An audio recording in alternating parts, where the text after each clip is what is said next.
have you all gathered here to learn, to elevate, and to empower small and medium-scale enterprises in Ghana and beyond. Access to funds, give you the connects you need to scale your business across Africa. We believe that we can grow businesses with technology and with access to funds or financial inclusion. Our mission is to be the most trusted African payment gateway. And that we've done so well over the years, helping businesses that started from tabletop.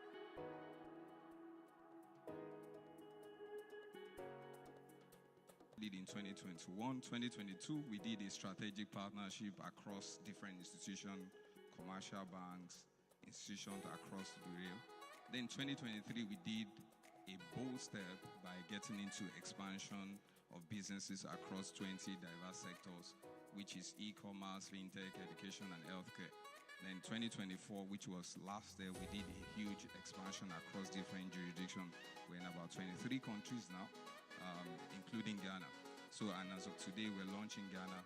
So I would like you to just give yourself a round of applause for everything else.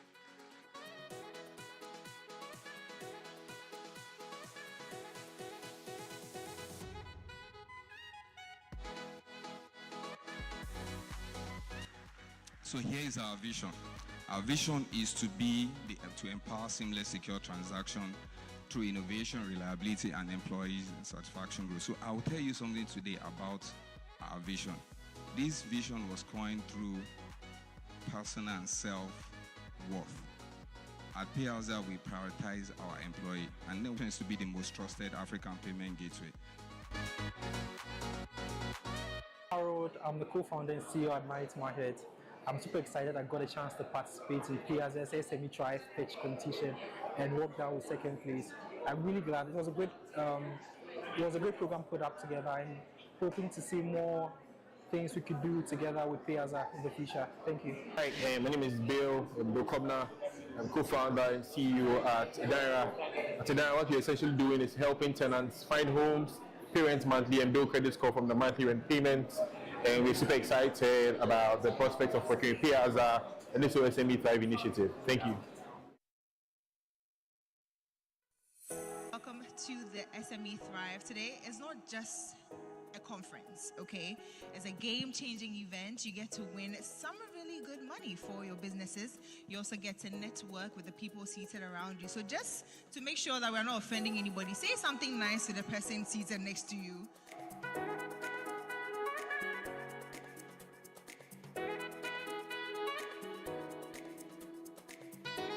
Freddie Odro, as they said, I'm the country manager and also the deputy regional manager in Payaza.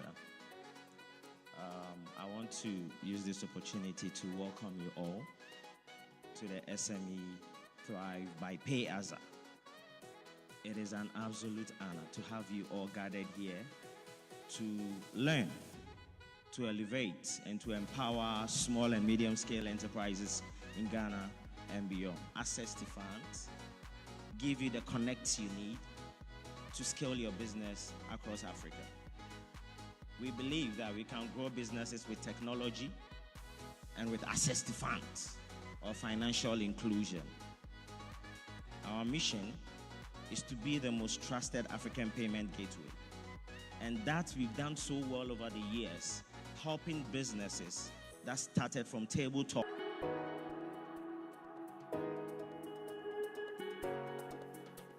In 2021, 2022, we did a strategic partnership across different institutions, commercial banks, institutions across the rail.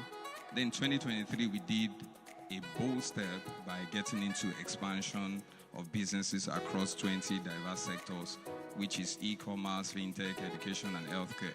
Then 2024, which was last year, we did a huge expansion across different jurisdictions. We're in about 23 countries now, including Ghana. So, and as of today, we're launching Ghana. So I would like you to just give yourself a round of applause for everything else.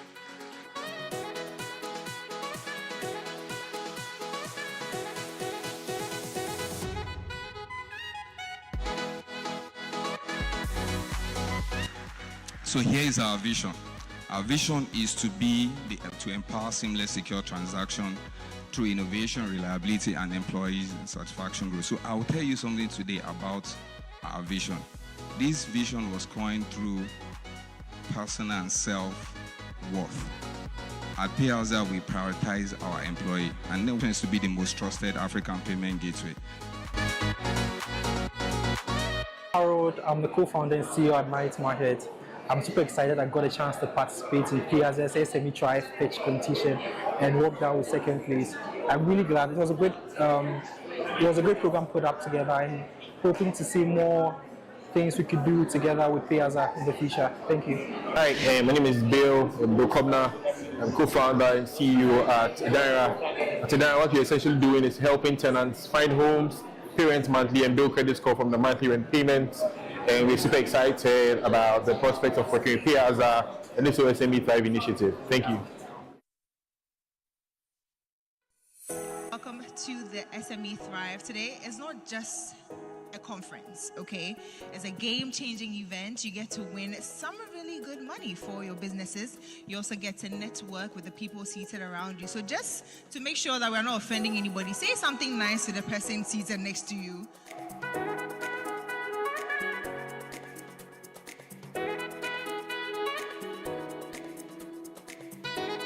Freddie Odro, as they said, I'm the country manager and also the deputy regional manager in Payaza.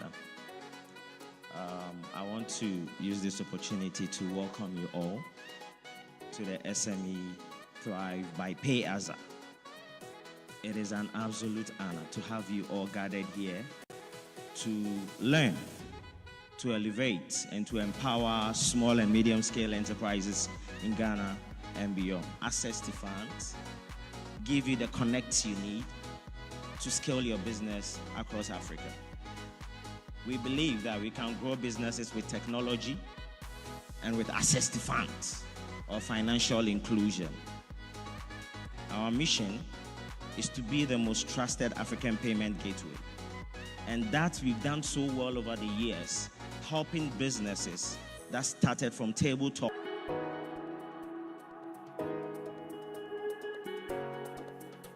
Did in 2021, 2022, we did a strategic partnership across different institutions, commercial banks, institutions across the rail. Then 2023, we did a bold step by getting into expansion of businesses across 20 diverse sectors, which is e-commerce, fintech, education, and healthcare.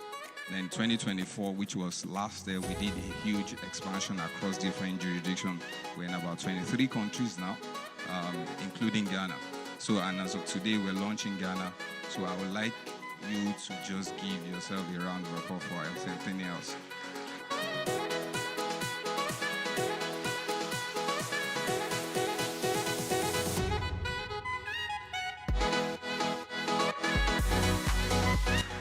So here is our vision.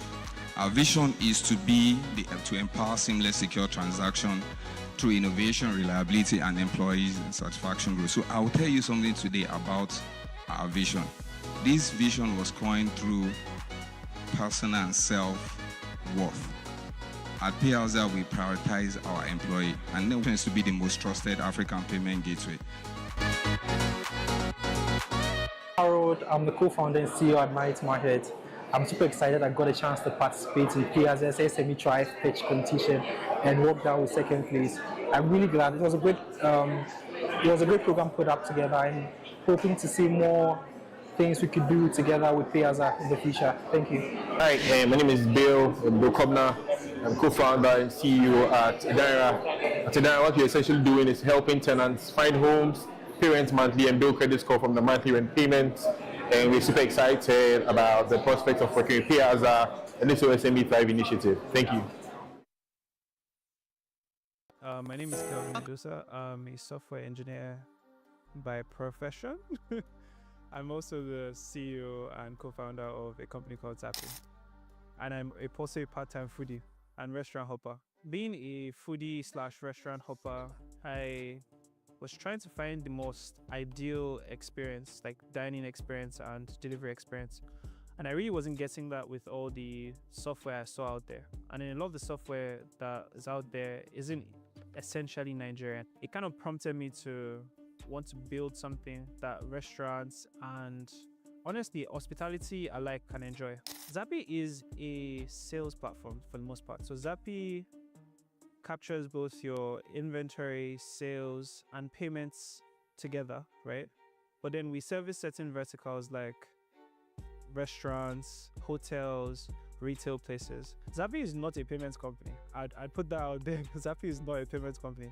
Zappi handles a lot more of the inventory, the sales, all the other stuff that's just not payments. So we needed a strong, reliable payments partner to, that we could always bank on for bank transfers, cards, pretty much all these payment rails. And Payaza was our go-to partner for that.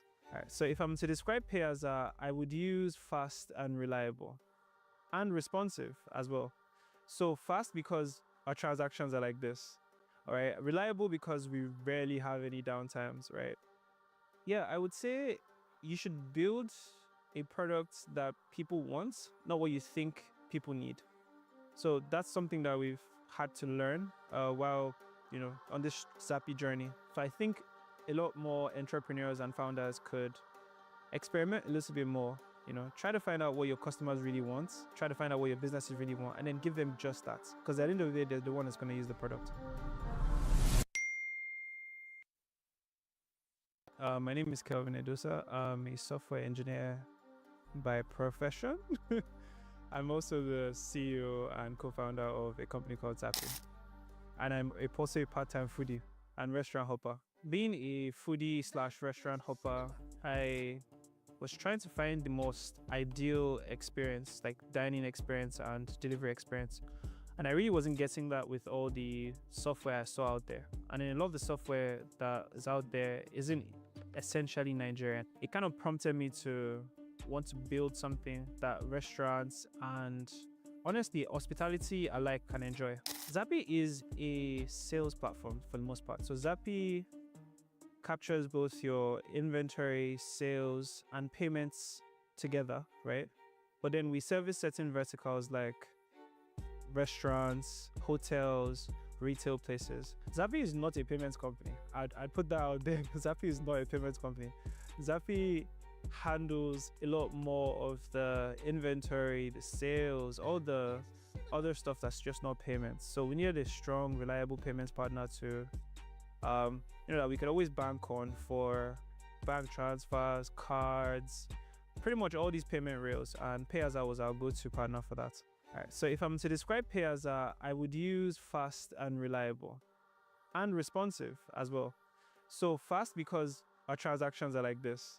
All right, reliable because we rarely have any downtimes, right? Yeah, I would say you should build a product that people want, not what you think people need. So that's something that we've had to learn while, on this Zappi journey. So I think a lot more entrepreneurs and founders could experiment a little bit more, try to find out what your customers really want, try to find out what your businesses really want, and then give them just that. Because at the end of the day, they're the one that's going to use the product. My name is Kelvin. My name is Olaide Sami, and I am the founder of Alterations by Olaide. It's a sustainable fashion business here in Lagos, Nigeria. I have a bachelor's degree in mass communication and a few certifications in fashion. So basically, I specialize in fashion. I just wanted to do something that was unique, first of all, and I wanted to do something that I felt was actually solving a problem.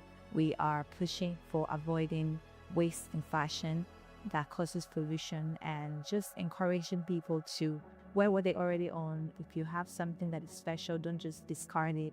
Bring it to us, we get to fix it. Just fixing, mending, repaired, and all of that. Yes, Payaza has been, honestly, not to say, but it's been a blessing for my business so far, especially this year. Because since I started using Payaza, we've had seamless payments. In the last year, we had quite a lot of issues with our payment from using regular banks. And I can categorically say that since we started using Payaza, it's pretty easy. They just have to use a payment link and it works every single time. I would also say that in terms of pricing, it has been very, very, very good compared to the ones we've used in the past. For a small business, we're always looking for opportunities where we can, get the best. So this for me is the best. Our customers are giving us good feedbacks, and I'm very happy with the process so far. Payaza is the future, in finance technology. If I'm to describe Payaza in 3 words, I think I would say definitely reliable. They are very trustworthy and very sweet, seamless.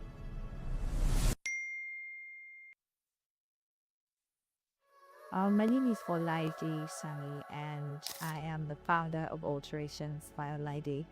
It's a sustainable fashion business here in Lagos, Nigeria.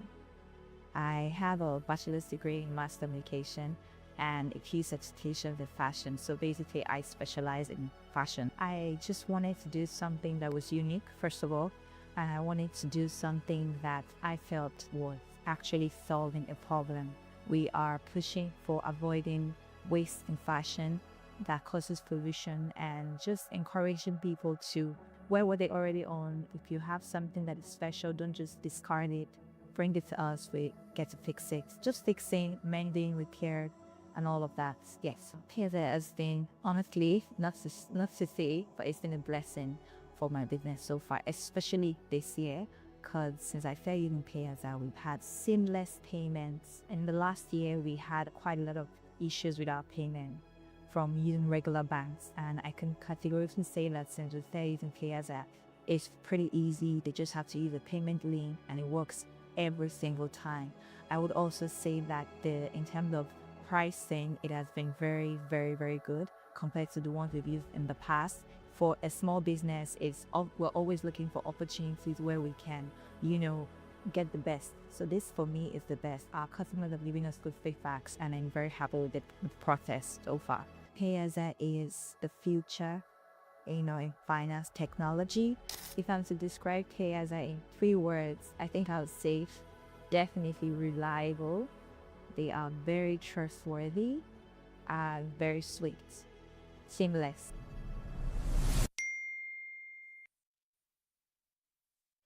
My name is Olaide Sami, and I am the founder of Alterations by Olaide.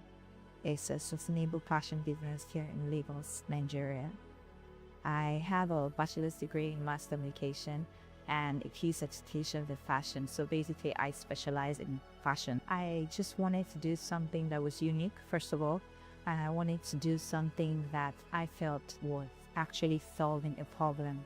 We are pushing for avoiding waste in fashion that causes pollution and just encouraging people to wear what they already own. If you have something that is special, don't just discard it.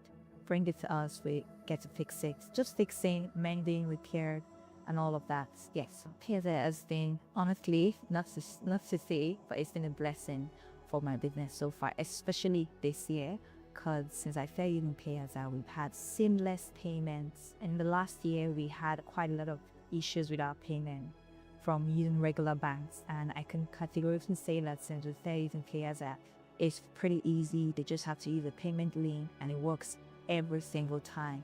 I would also say that in terms of pricing, it has been very, very, very good compared to the ones we've used in the past. For a small business, we're always looking for opportunities where we can, get the best. So this for me is the best. Our customers are giving us good feedbacks, and I'm very happy with the process so far. Payaza is the future, in finance technology. If I'm to describe Payaza in 3 words, I think I would say definitely reliable. They are very trustworthy and very sweet, seamless.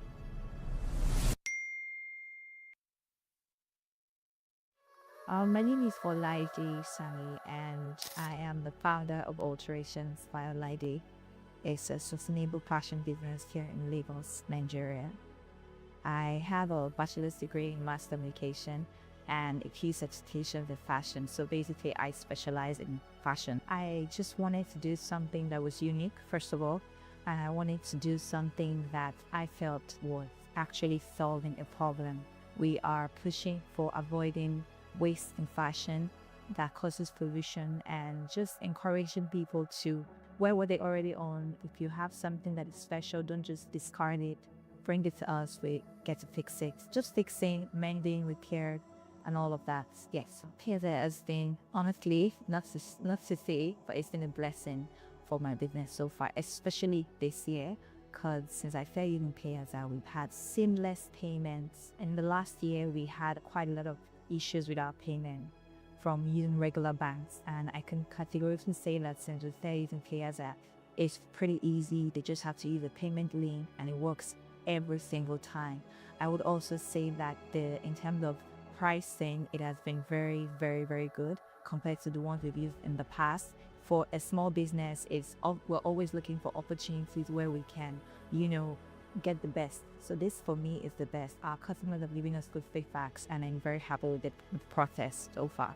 Payaza is the future, in finance technology. If I'm to describe Payaza in 3 words, I think I would say definitely reliable. They are very trustworthy and very sweet, seamless.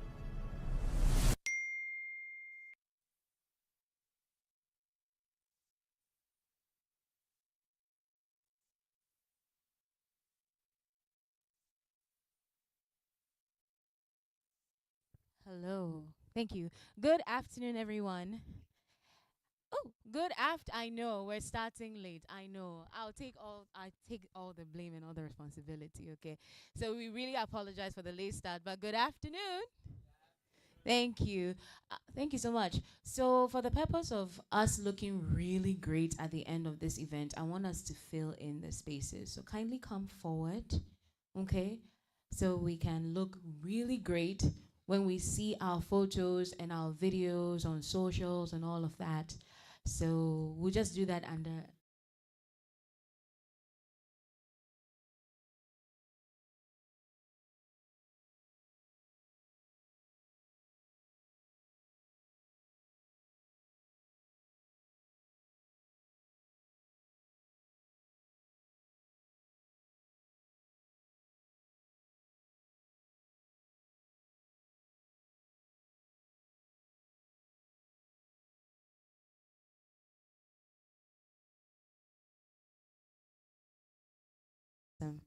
Thank you once again for doing this. Okay, so again, I apologize on behalf of Payaza for the late start, but we promise to make it up to you by making this worth your while. So, welcome to the Payaza SME Masterclass. My name is Aram, and I'm going to be your host for this very wonderful event. Now, you have a business and you want this business to grow. And more than that, you actually want this business to thrive. We don't want to reach somewhere, hit a peak, and it's like we just fall. This is why this event was designed. It is designed to give you all the secrets and all the keys to the longevity of your business. We're not going to waste any much time. I have someone here with me that is going to tell us about what Payaza does, who Payaza is. Basically, we want you to fall in love with us. So here to sing the love song of Payaza, help me welcome Nancy Nyako.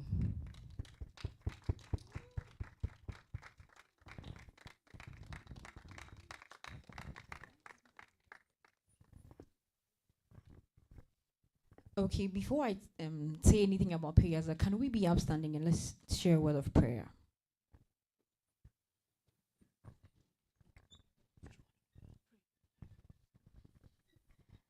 Father, in the name of Jesus, we are grateful for today. We thank you for the privilege you've given to us to gather, gain knowledge, share knowledge, and improve on ourselves. As we begin this program, we invite you.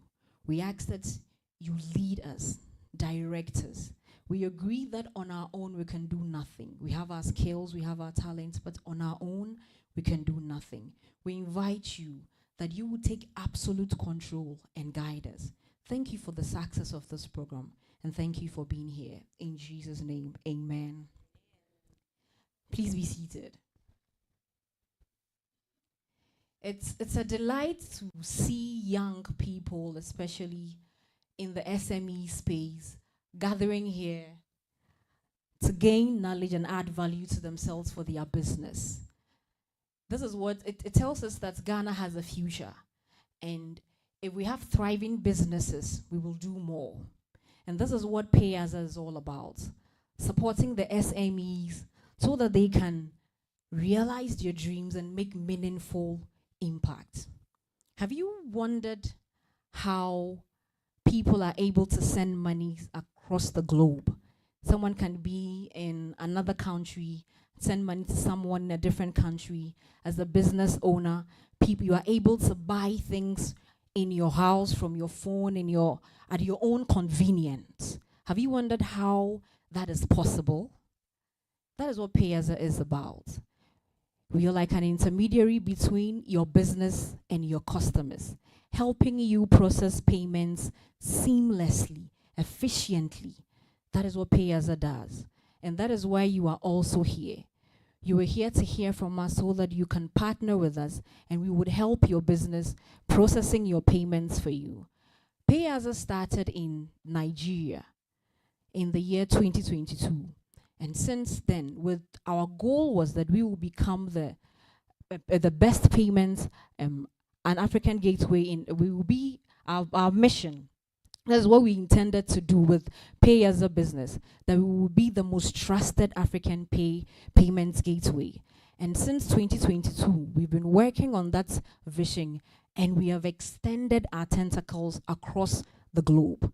Payaza has moved from Nigeria to Ghana, to a lot of places in the US, Canada, Kenya, Tanzania. And we are building trusted brands across the globe. There are a lot of packages that we offer. And I believe that in this program, you would hear a lot about it. We welcome you to enjoy what we have for you, understand the business that we do, how you can benefit from us, and how we can work together to collectively make impact. You're welcome to this program and have a great time with us here. Thank you. Thank you so much, Nancy.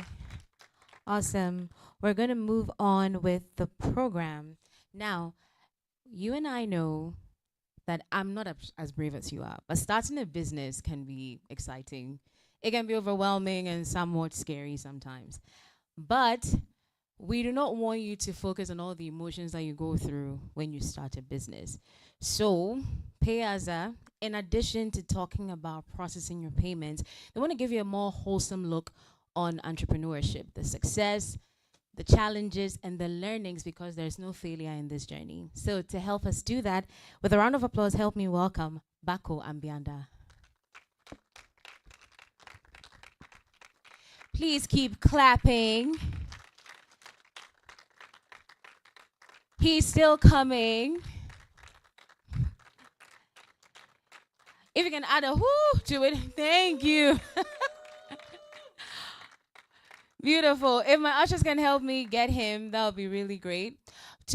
As we wait for him, we are also on X and Instagram, and we want you to keep up with everything that is happening with Payaza. So just grab your phones, grab your tablets, and follow us on Instagram and X. I wrote it down so I wouldn't forget. Yes, it's Pay with Payaza GH on X and Instagram. You can keep in touch with us there. You can send us a DM. We'll be able to answer everything for you. So it is Pay with Payaza GH on X and Instagram. Oh, it's like I didn't see you take your phone out, This is a masterclass. Everything is very practical. So yeah. I'm waiting for you to grab your phone. I see some people with their phones. I see some of you staring. I know. It's fine. You can just grab your phones and then go on. Oh, okay, how many of us are on X? That's why. What about Instagram? Okay, so let's see. So most of us are not on social. So if you'd want to, connect with Payaza, they are here, they are listening to you. How would you want to connect with them? Phone calls? You want to call them? You don't want to call them. Okay. You don't want to call them. You don't want to reach them on social media. So let's say you had a question for them. How would you want to reach Payaza? Because they would want to hear from you. Email. Oh, email. Okay. Then I'm going to get the email address for you. I believe Bako is here. So, Joseph, please, is he here? Awesome. Please help me welcome Bako Ambianda.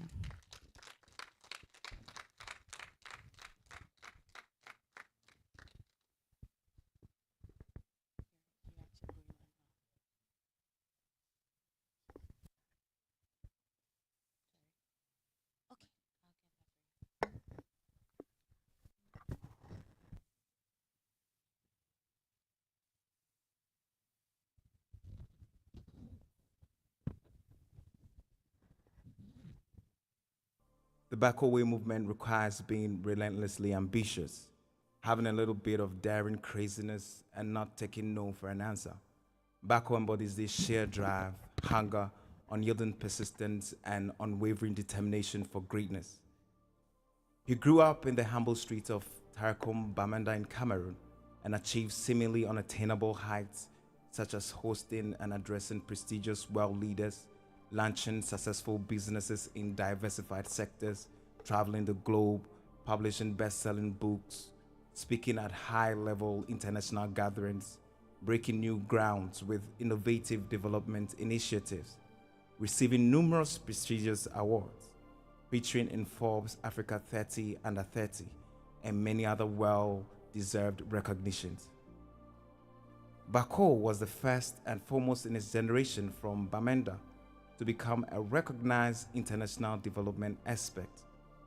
Prolific serial entrepreneur, notable author, influential global speaker, generous philanthropist, and successful investor, separating himself and paving the way for other young people with similar experiences to dare to dream and set higher standards. His monumental impact has allowed many other young people to carve out their own space, dissolve their fears, increase their belief, and eliminate procrastination, while his Backaway lifestyle has provided them with an overwhelming sense of purpose and elevated standards.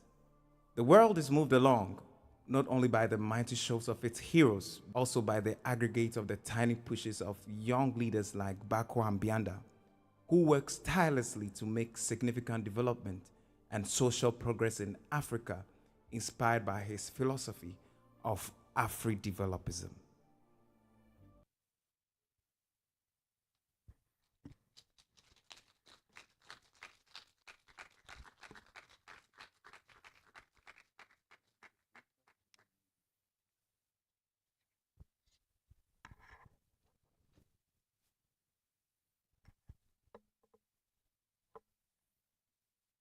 Good afternoon, everyone. Let's wait for the technical infrastructure. Can I see my slide up?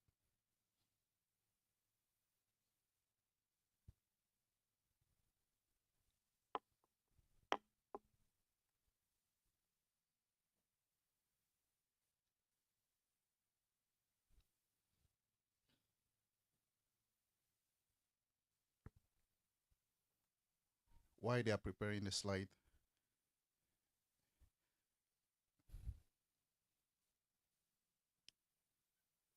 I think life is a fight for territory. And when you stop fighting for what you don't want will eventually come to you. I come from a country, Cameroon. It's one of the only bilingual countries in the world. And we were colonized by the French and the English. So growing up in Cameroon, we always had this trouble of identifying ourselves if we are French or we are English. So when I was very young, I had conflicts. So it was very difficult for me because Cameroon is a country of soccer. Most people love and are very good at playing soccer. I'm sure some of you know Samuel too. So growing up, I really wanted to play soccer, but I realized that I was never selected in any soccer match because of my cuff legs. And I was like 12, 13. And I asked myself, it can't be like this. So I went back home, and we had fruit behind our house.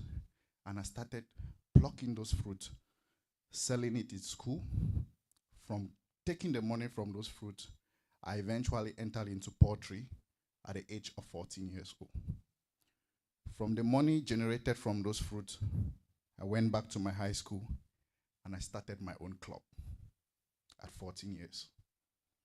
The same school clubs that refused to let me play, I now was the leader of a young school club.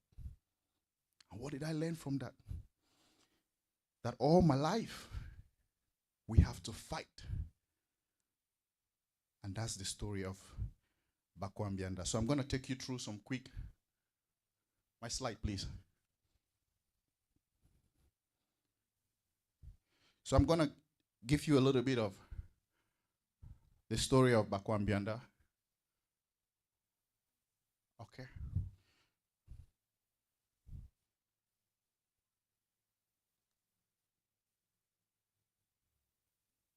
Can someone help me with the technical infrastructure here?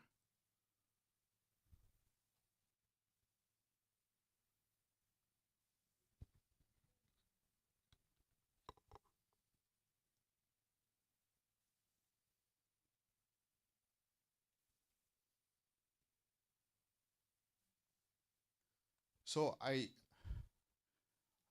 moved from Cameroon to the United States at the age of 18 years. I enrolled in Anironde Community College. And from then till now, I wish my slide is up so I can take you through gradually, because what I'm here to show you is a story of an entrepreneur who has always been fighting. And I feel like that's our life. And we have to fight for our dreams. We have to fight for our goals. Please, slide, please. It's coming up.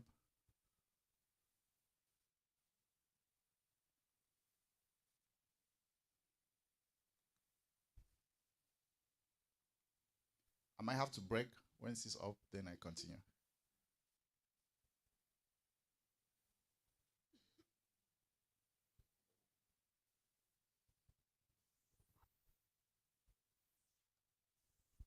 All right, good. Good stuff. So, who is Bakwambianda? Today, I'm an entrepreneur. I'm a published author, speaker, and an international development expert.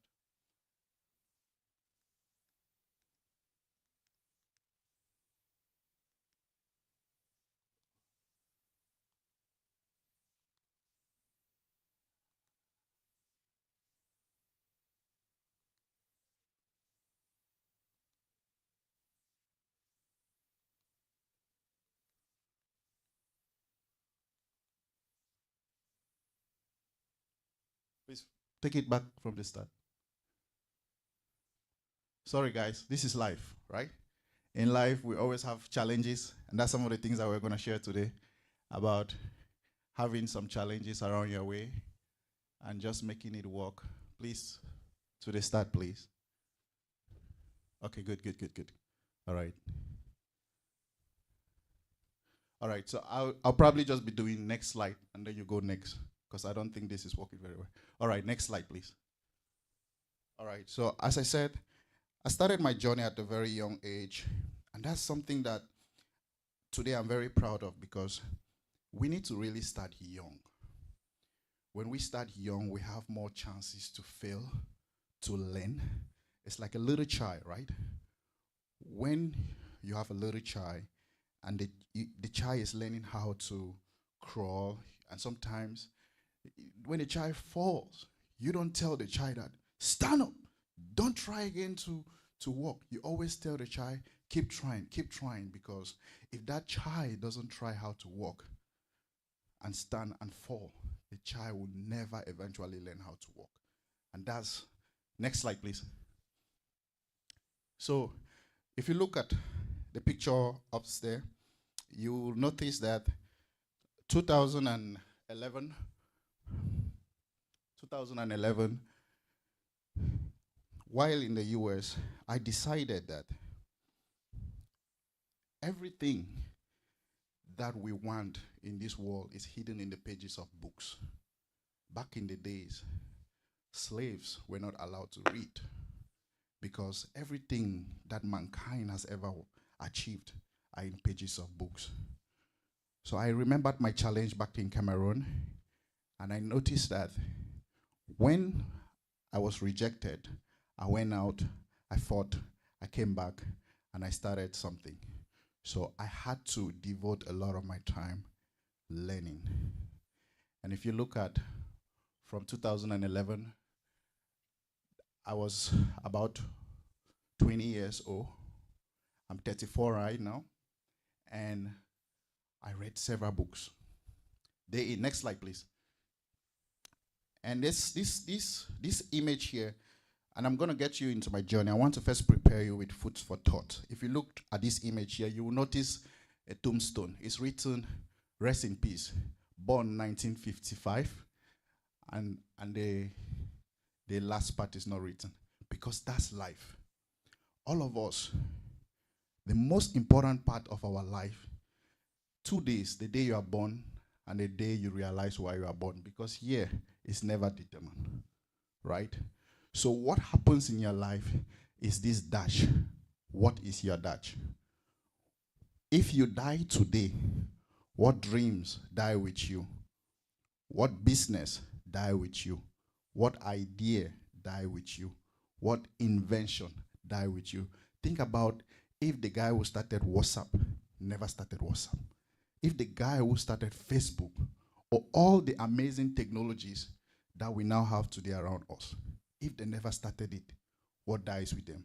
And that's why there is a saying that the most richest place in the world is not the gold mine in Kumasi or the diamond mines in Botswana. The richest place in the world is the graveyard, because that's where you find ambitious goals, innovations that have never been achieved.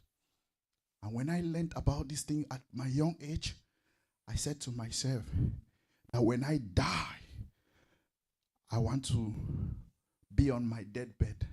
And I said, I used all my potential. I said to myself that I'm going to live full and die empty. And until today, next slide, please. And until today, there's something that has taken me throughout my business. I'm going to run through this very quickly. It's like a treadmill. Anything that we are trying to do, when we look at ourselves like a treadmill, think about yourself today. You have this innovation, this idea, this business. It's like on a treadmill. You get on a treadmill today, you're walking, you're exercising, you start this, you're running, right? Every day you're running. But if you notice, if you are not putting the right skills, having the right people listening to you, talking to you, after 5 years, 6 years, you realize that you were running, but you are on the same place. And that is how a treadmill is. Right? Next slide, please. So, massive thought must be followed by massive actions. Maryland, 2011. I went to the US, and I'm hanging out with my friends. Everybody is Bako, get a job at McDonald's. Bako. Everybody is making it through healthcare, taking care of disabilities. But I said to myself, I was 14 years when I had a team of about 30 people, 30 young people. And today in the national team of Cameroon, 4 people play in Cameroon national team from my team at 14 years. So I said to myself, I can't be in the US and doing the same thing that you people are doing. Massive result needed, massive action. Next slide. And that was my motto. And again, this motto I remember, I'll just read it for you. I choose to be an unstoppable. I'm bigger than my concerns and my worries. The strength of others inspire me daily. I focus on my goals. I trust my intuitions. I live a courageous life. And I believe in standing for what's right. Being true to who I am in life, setting the highest standard for myself. That's the most important part for that. Setting the highest standard for what I want. Next slide. So I was at Anne Arundel Community College. A friend of mine, a predominant white school, a friend of mine took me at this gathering one time, and they were voting for the leader of the International Student Association. I was not supposed to be there, but one of the candidates did not show up, and they asked, who in this hall would like to give a speech? And I raised my hand up, and I teared the room up. And from that, they voted, and I became the president of International Student Association, a predominant white school. Next slide, please. From being president of International Student Association, I took the club from 75 members to 416 student members across DMV, DC, Maryland, Virginia. What did I do differently? Still, the fight. That fighting spirit. I said, the students that voted me as their president had the reason why I was the president. So every night, I'll be up thinking, strategizing on how to take the club to the next level. One day, I'll never forget this day. It was close to my birthday, February 9. I received a letter from a professor, Professor Derek Camilo. He walked into our room, into our class, and called me and gave a letter. I was panicking, shivering. I never knew what was in the letter. It was stamped with the official stamp of US from the State House of Maryland. I'm scared. I went home. I took a Heineken. I drank that Heineken, and I opened that letter, and it was from the Prince George County delegate appointing me to work under Governor O'Malley, the governor of Maryland. I was the first black to ever work at the Prince George County in Maryland. Fighting spirit. Next, please. From that, I started organizing conferences. Organizing student leader workshops.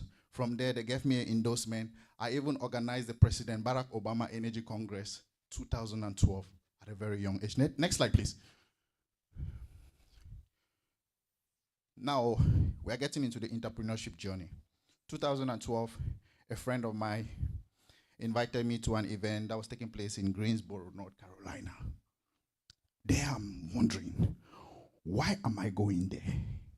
I went there and I joined a company called Market America. It was an e-commerce business. I had $850 and I joined that business. What was it all about? You join the company, they give you a portal. You create your portal, and you have the chance to list all type of products on there, and you sell it. And when you get someone else to join the company, whatever the person sells, you also make money from the person. So it was an e-commerce business founded by J.R. Reininger. When I joined that, I made a promise to myself that this very business would change my life. I had this magic moment in me that the fact that I've been able to travel and go to North Carolina, this business will change my life. Next slide, please. Fast forward from joining Market America, what did I do differently? I realized that when you are not scared of something, you can go all out. I started with Market America, moving from school to schools, from Maryland, from Prince George County to Anne Arundel Community College, to all the universities that I had those close members. And I had close to 750 people joining my Market American portal. I was the only person that was able to do that. And behold, most of the members were all Chinese, people from different races. That business gave me the possibility to be able to understand how to start something from nothing and grow it. And one of my biggest skills that I've been able to learn in life is how to attract people. Money attracts people. But if you learn how to attract people, you eventually learn how to attract money. Next slide. So I moved from there, and we're going to get into something very interesting quickly. I moved from there. I had a scholarship to go to the University of Texas at Maryland, University of Austin at Texas. Next slide. I was studying civil engineering, And in civil engineering, there's a very good fundamental aspect that I learned in civil engineering, that everything massive in our life that we have ever achieved, or any massive building you see outside here, started with a foundation. If you don't have that foundation solid, there is no way a massive building can ever stand. So in that civil engineering, I always wanted to become a road construction engineer, but something else was calling me entrepreneurship. Next slide. So I made a deal with myself. What did I make a deal with myself? I said, I'm going to become a great entrepreneur. At the same time, I'm still going to finish my education. And sometimes we are our best friends. And if there is no enemy within, the enemy outside can do us no harm. So when I made that decision with myself that I have to really strike to make things differently. Next slide. I had to really strike to do things differently. One of the great things was, how do I start my own business? I was still in school, studying my bachelor. Next slide. And I wanted something that, many are called, few are chosen. You have an idea, you want to do it. Sometimes you need to know how to pick what is important and send out. And there was this thing that I learned. Who do you count in and who do you count out? Next slide, please. So, started my first company, my own first company at that time. It was an agricultural company, Agritech. I was in Austin, Texas. That's where platforms like Twitter came around. So I flew to Florida. I was pitching my business. Today, I've seen a lot of great startups around that, but I was one of the early people to start where we can study the soil to know what you can be able to plan and how it's going to harvest. So I took this business to Florida. I pitched it to investors. They were not serious about it. I went around, went to Capital Factory, pitched the business. Nobody was getting involved. Next slide. So I said to myself, I've always been fighting. I started this tech company. No one wants to involve it. What is the way forward? And that brings me to another thing that I learned at that time, the alarm clock. I was always fond of understanding that, okay, today I'll do this, today I'll do this. But at that time, I refused that my dreams and my ambitions are going to be the things that will wake me up. I took the alarm clock in my room, smashed it, and I said no to alarm clock. That in this school, that's the University of Austin, we are going to know who is who. Go next. So, please, take it back. Yes. All right. So, back, please. Yes. All right. Next. So, in here, you see me speaking to, I was recruiting students to join. After my tech company, no one could invest. I started up with a new idea called GAA, and I was recruiting students. I went to my university, I made a great speech, talked about my business, and about 20 students decided to join my business. Next slide. When I was giving my presentation, I spoke about the Chinese bamboo tree. Right? I don't know any of you are familiar with the Chinese bamboo tree. Anybody?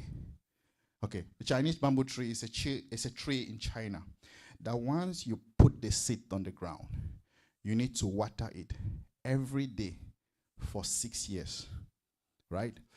Within the 6 years, if you stop watering it, one day the trees will die, the root will die.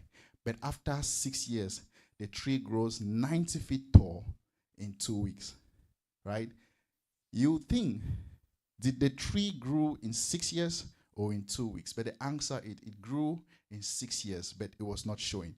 So I told those that were in that gathering that I have a plan, and whoever joins GAA will benefit a lot. Next slide, please. So we celebrated GAA in the college, and from there, it was a massive success. From GAA, next slide, I started the solar business network in Texas. It became the most celebrated solar network platform in Texas, recognized by the governor of Texas. Texas wanted to move from an oil and gas capital to an innovative capital. What was I doing? I knew that Texas celebrates oil and gas, so I went against it. I was celebrating sustainability. I was celebrating solar energy, EV. You talk about EV now, we're one of the first people in Texas to launch the EV street, where all the EV cars move through the street. And I launched Solar Business Festival. It was an events company organizing and bringing some of the biggest people in the solar industry. I was very young at that time. Next slide, please. So I graduated from UT. Next slide. And I decided that it was time to play a bigger game. And what was the goal? OQP, only quality people. This is something that I've learned immensely, that if you want to succeed in life, you need to look at your group, look at your network. If you are the smartest one in your group, then you need a new group. I knew that after finishing my college, there's no way turning back. I either become a great engineer or I become a good entrepreneur and a successful one at it. So I needed to upgrade my relationship. Next slide. So I started going to networking events in Texas. I think I show you. I started going to very networking events, networking with people with one goal in my mind. Next slide, please. And please, keep me with my timing. Next slide. So I said to my staffs at that time that as long as I know as much as you know, you are fired. I wanted people around me who were smarter than me. And I told them, that was my policy. You want to work for me? As long as I know, as you know, you are fired. We had great teams. Next slide, please. And next slide. So from then, there's something that I have noticed about entrepreneurs, particularly those in the tech field. I was in Austin. They were always calling me to come in and create a boost in their team because I was a black guy from Cameroon running a business in Texas with about 35 employees and all are Chinese, white. I figured out how to integrate that culture and we're doing very well. Anything related to, in fact, when Panasonic was launching its branch in Texas, I was the people that brought them to Texas. So I learned how to put together those teams and all of that. Next slide, please. So this is Les Brown before. Please go back again. I don't know if any of you guys know Les Brown here. Anybody know Les Brown? Les Brown is the highest paid motivational speaker in the world. He gets paid $120,000 to speak for an hour. $120,000 to speak for an hour. Invest in your mindset. When I finished my university, I knew that in the field that I'm taking, in the field that I'm taking, I needed to find my voice. So I invested and I had a one-on-one training with Les Brown. Les Brown is who made me today to be able to become a prolific writer. I've been able to write a lot of successful books. Next slide, we'll get there. So I'm running through a little bit to get to you into the tough part of my journey.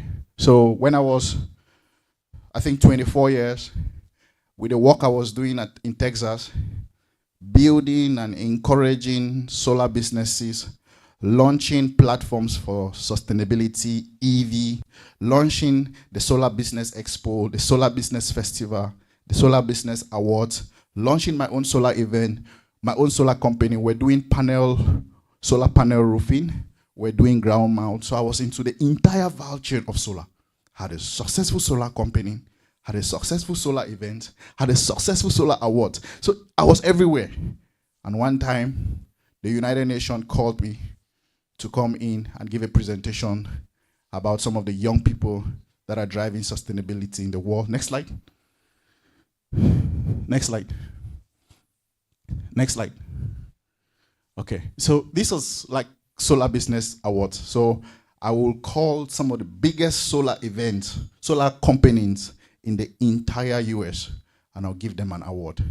One of the magic moments in my life is when the CEO of Panasonic came to my award, and he said he has never seen what I'm doing. Some of these things are on YouTube, right? If you happen to just Google, you'll be able to see me hosting the CEO of Panasonic. I even hosted Elon Musk in the year 2016. I was very young, right? When you go to YouTube, you watch some of those videos, you'll be able to understand. What was I doing differently? I was fighting.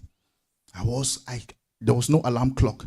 Every day is a purpose, right? Like in the jungle, every day when a lion wakes up, the lion knows he must go after a gazelle or a staff to death. And every day, the gazelle runs, knowing that if he doesn't run, a lion is going to eat him. And that's my motto. That's how I was always tackling every day. Next slide, please. So, CEO of Panasonic, right here, at my award, right? And what do you see here? We grow from people and projects.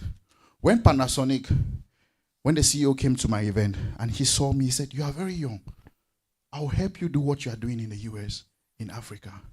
Let's go to Africa and provide solar energy. I'll sponsor you." Look, see, if you are not finding yourself in the right place, you never know what is going to come to you, right? Fast forward, Panasonic gave me funds to go to my country. Today in Cameroon, I run the largest solar company in Cameroon. When you land at the airport, you see a ground mount solar done by my company, right? If I wasn't doing that in Texas, I wouldn't have met the CEO of Panasonic. Doors wouldn't have opened. So we grow from people and projects. That's why I explained that we need to really advance our relationship. Next slide, please. So if you see, money is locked up in value. That's the president of the World Trade Center in Washington, D.C. I'm coming to tell you people something very interesting. At this age, I was 27 years old. Next slide. 27 years old, I'm on New York Times. I got an article from New York Times that new author on the rise. After Les Brown trained me, he told me, "Young man, you have greatness within you. You got a voice. You got a story. Put it into books." One voice changed my life. And there is something in life that if one person tells you that you cannot do something, it takes 17 people to tell you you can, to neutralize that one time that someone tells you you cannot. So I better be in a room locked up with so many people with whooping cough than to be in a room with one person that is negative. Les Brown told me this word, and I went after to write a book, Who is in Your Ears? Practical lessons from Les Brown that will change your life. The book became a New York Times best-selling author. Today I've sold over 300,000 copies of those books. Next slide. So here you see copies of my books. I have about 6 books today, writing my 7th book. Next slide. So this is Who is in Your Ears? Practical lessons from Les Brown that will change your life. When I was growing up, there's something that I showed you guys in the beginning. I started with reading a lot of books. And I said to myself that, look, life is very interesting. Each and every one of us define what is success. But we have something within us that the world needs to hear, needs to read. If you leave this world today, if you have not done anything that is worth writing about or reading, it's as if you never lived. Those things were always intriguing me. So every challenges that I'll face, I'll go back and I'll write it down. And I'll tell you one challenge.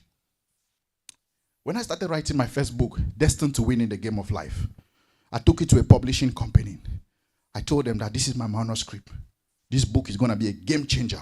Why is it a game changer? Why did I title it Destined to Win in the Game of Life? It talks about football, soccer. In soccer, you have 2 teams. Somebody is a referee, some people are spectators, some people are in the field. So I narrated my story running the soccer club in Cameroon and realizing that you have to choose where you want to be. Do you want to be in the field playing? Do you want to be a referee looking at other people on social media? Or do you want to be a spectator? How do you want to be? So I defined that in Destined to Win in the Game of Life. Took it to this publishing company, Jefferson and Sons Publishing Company in New York. They asked me my portfolios. I didn't have a lot of things at that time. And the guy told me, we are not in the business of making people famous. Took my manuscript and tore it in front of me. I told him that one day, you're going to hear from me. And he didn't believe me. He laughed at me. I felt so bad.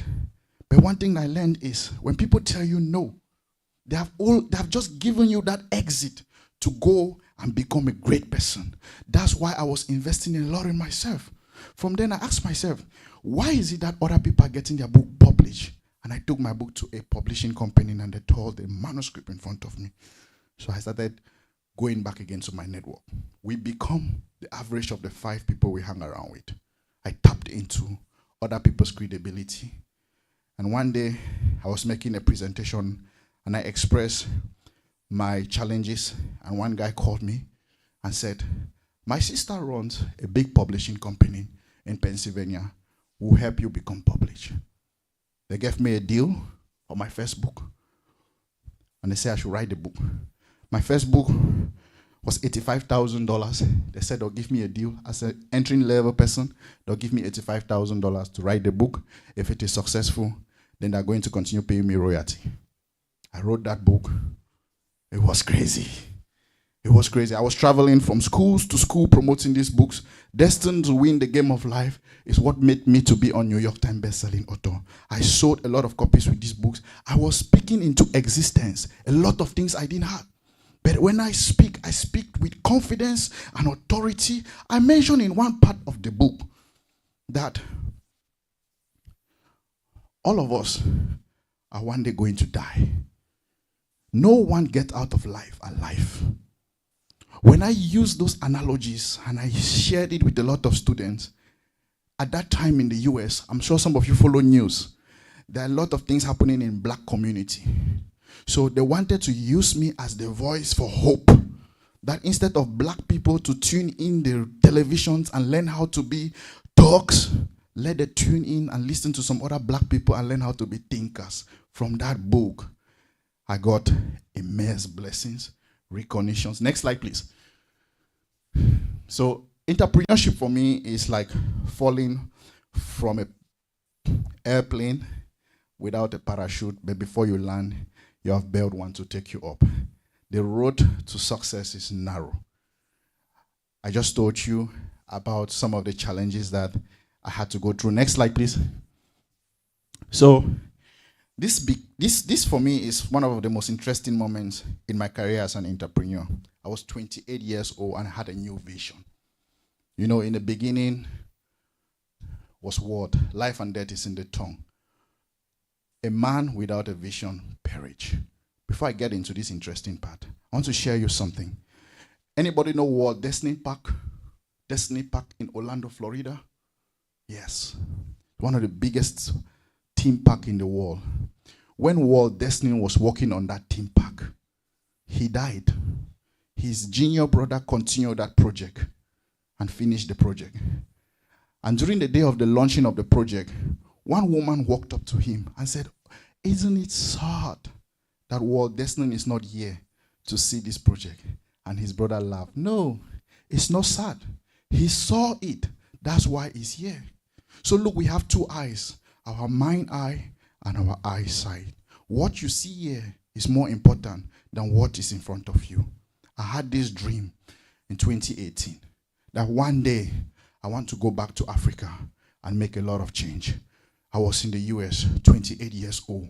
But I said one thing, I want to do what no one in the world, black, under 30 years, have been able to achieve. And what was that dream? I said, I'm going to host the biggest Africa investment event in the US. It was during the time where many embassies were shutting off visas. And I said, no, I'm going to do it. Early 2018, I started working on that goal. And fast forward, June 2018, I launched, I organized, Africa Trade and Investment Global Summit at the Ronald Reagan International Conference Center. It had 4,500 delegates across the world. Close to 30 ministers were present, 6 heads of state, even some ministers from Ghana were present. The CEO of Qatar Mining, Qatar Airlines, and some of these can be found online. You can find them online. How did I do it? At that event, I saw this massive crowd from Africa travel to the US to learn about investment and business opportunities in Africa, organized by a 28-year-old young boy. Next slide, please. So this was the event at the World Trade Center, Ronald Reagan. Next slide. So this is me. This was the event, ATIGS 2018. I organized this event, and this event, it was massive success. Massive. When something is massive, you couldn't even believe it. Close to 17 private jets landed in Washington, D.C., coming for an event that I organized. That was the beginning of me understanding that everything is possible. It couldn't have happened if I wasn't young. Now, within the course of planning this event, I had a lot of challenges. Let me tell you one. Around March, same time, I got a call from my office that I'm not supposed to have such an event in Washington, D.C. I've booked the space. In fact, this event, we generated over $1.5 million from this event. I invested close to $500,000 for this event. And I got a call from the union that this event is not allowed to take place in Washington, D.C. because of 2 factors. Number one, I was not part of the union. Number 2, they've never heard of my organization in Washington, D.C. We're not registered in Washington, D.C. Number 3, they were scared. They didn't even know who was behind it. Like, look, success leaves trails. Sometimes you have to achieve a lot of things before people see who you are. So when they stopped this event, they went to the Ronald Reagan building itself. If there was a photo I previously had with the president of Ronald Reagan building greeting his hands, I told you people about the foundation. I knew challenges was coming. Like, you gotta prepare yourself sometimes. So I had already gone further to meeting the president of Ronald Reagan building, and I struck the deal with him that my event is getting a lot of traction, a lot of successful people are coming in. People are going to be after this event. Be with me. Look, life is not who you know. It's who you know and what they know about you. I shared my story with this guy. He shook his hands with me, said, Bako, I got you. The number of people who tried to stop this event from happening was massive. At some point, there was a protest in front of the venue, not for this event to take place. See, that is life. When great things are about to come to you, a lot of challenges are also going to come. You have to be strong. You have to think outside of the box. And that is how we're able to achieve. Next slide, please. That is how we're able to achieve that. After doing ATIGS 2018, had another vision. Bako, it's time for you to, how many minutes? I'm done? Okay, quickly. I'm going to wrap it quickly. So after doing ATIGS 2018, I had a goal to now take investment into Africa, and I started ATIGS Group. From 2018 to date, we have facilitated over $315 million into Africa. I went to Japan, Singapore, many countries, taking people with money into Africa. Next slide, please. I'll run you quickly. Next slide, next slide, next slide, next slide, next slide, next slide, please. Next slide. Okay. So this, for me, is a guy that I always looked up to. So I understand, how is Tony Elumelu doing it? That's the chairman of UBA. Number one, he always go out and look for money into Africa. And I wanted to emulate what he's doing. Next slide, please. I want to take you guys quickly to something. Next slide. Next slide. Next slide. Next. Next. Next, please. Next. Next. Next. So this is Labacop Energy in Cameroon. I told you guys I run one of the largest solar companies in Cameroon. We invest a lot into renewables. I'm a guy in sustainability. Next slide, please. Next. Next. I'm trying to take me to, keep going, please. Next slide. Next. Okay, stop here. After COVID-19, a lot of people were facing challenges. All my event business were down. Everything. No event business. All what I've labored for long was no longer going. I had to let go of a lot of employees. After COVID-19, I said to myself that, next slide, I had to come back with something new. From then, I just want to fast forward you guys something. Today we run Bako Motors. It's an EV company. Next slide. Next slide. We run Bako Solar. We are still doing solar. Next slide. We run Bako Technologies. Next slide. We are into food drinks. We import wines from South Africa. Next slide. We have Bako Studios. This is in Ghana, in East Legon. Next slide. This is Bako Event Center, also in East Legon. Next slide. We are into many different cosmetics. Next slide. Bako Rent. Next slide. I want to show you guys something. Next slide. Okay, this is what brought me into Ghana, interestingly. I wanted to share you guys this. During the time of me traveling, I realized that Ghana is suffering from infectious water. And how can I be part of this transformation? I took some investors from Czech Republic. We came down to Ghana. We've built a great technology in Kade. We take this same dirty water and we purify it and it becomes clean. This project is live in Kade. This was done by that same boy from Cameroon, right? That people didn't believe, right? Next slide. Next slide, please. This is my distiller project. We are here also in Ghana. We are coming up with our new brandy. So we are into drinks, the making of drinks. Now, during this, you see there are a lot of challenges, but I kept thinking. Next slide, please. I'm rounding up. Next slide. Next slide. Next slide. Next slide. Next slide. Good. Yes. So, I'm going to end with sharing you guys this. No one gets out of life alive. So leave a footprint of your choice. Along the journey of being an entrepreneur, you realize that entrepreneurs think different. One of my greatest challenges have always been in the fact that when you're an entrepreneur, you need to balance life, your personal life and your business life. Maybe getting married, maybe traveling. But as long as you keep your eyes on the goal and understand that life is a fight for territory, when you stop fighting for what you want, what you don't want will eventually come to you. I think now I'm going to open up for questions. Am I having Q&A? Yes, you Please, are. good, A round of applause, everyone. Very inspirational. Very, very inspirational. We are so happy that we actually have for lack of a better word, a case study that we can actually look at. Thank you so much. And because of time, we will not be able to take a lot of questions, but we do want to open up. So I would say 4 questions and then we move. So if you want to ask a question, kindly raise your hand up. I will bring the microphone to you and then you can ask. Okay, awesome. We have one at the back.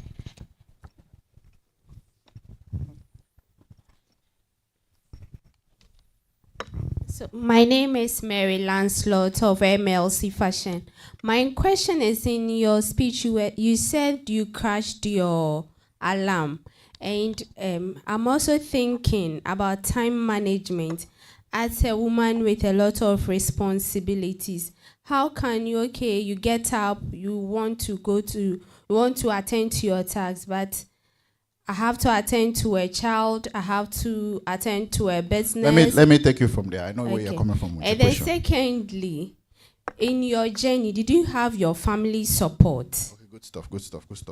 Quick one, in terms of the time. One of my most difficult things that I've always tried to understand is how do they live their life?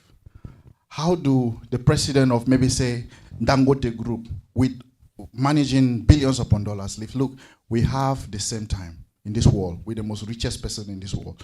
Ask yourself that. How are some of the most greatest people managing their time? And you get to realize that time is all about just numbers. Start evaluating yourself from the time you get up, from the time you go to bed, and you realize that there's so much time that you can use into something else. I went to bed yesterday at 3 a.m. This morning at 5, I'm answering a conference call. At 6, my brother is telling me about my slide.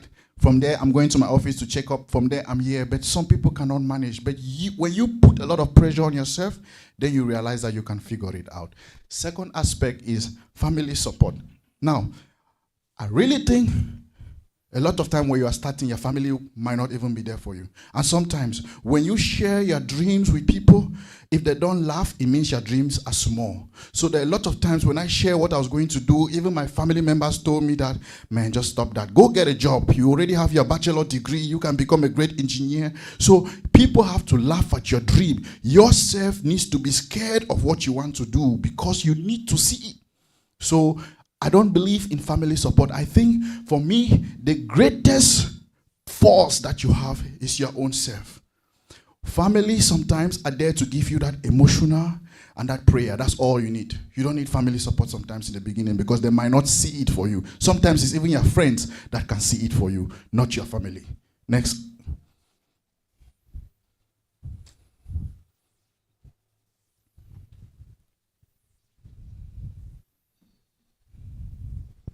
Thank you for the presentation.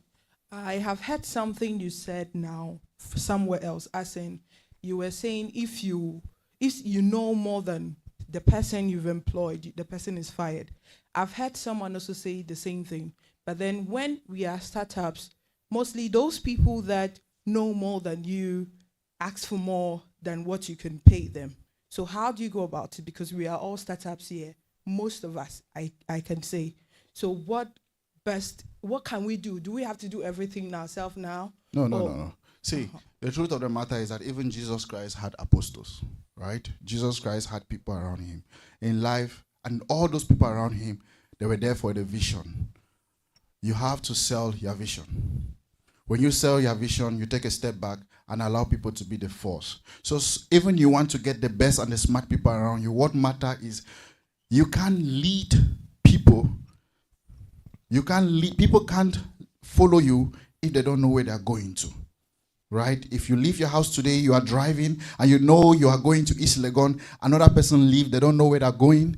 Maybe in 2 days, they will not get to where they're going to, but you have already gotten there. You need to know where you're going to, sell that vision to the people around you, and also you have to be the empowerment, the force, because sometimes things might happen and people start falling apart, just like even in our life, being down, but you need to be the motivator. You need to have that strength to be able to guide them and keep them motivated. Most importantly, the vision.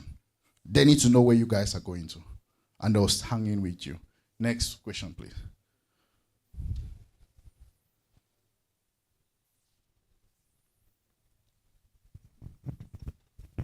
So my question has to do with how do you build yourself in terms of confidence to be able to do all these things that you've spoken about today? Because looking at what you've spoken about, you've achieved a lot, and clearly it comes from you having that level of confidence. So how do we, myself especially... I'll take it from there. Yeah. One most important thing is study greatness. Study the people that you follow. Let me greet you when you see something.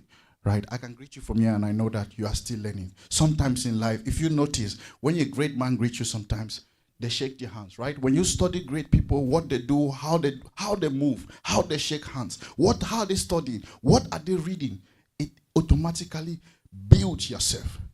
Confidence does not come from you just sitting. It comes from you knowing. That's why knowledge is power. The new currency is money. The new currency is knowledge. When you know something, you can walk in that room feeling good about yourself. Have you gone into an exam room without you studying and see how you are different from that person that have studied? So the answer to you is resources.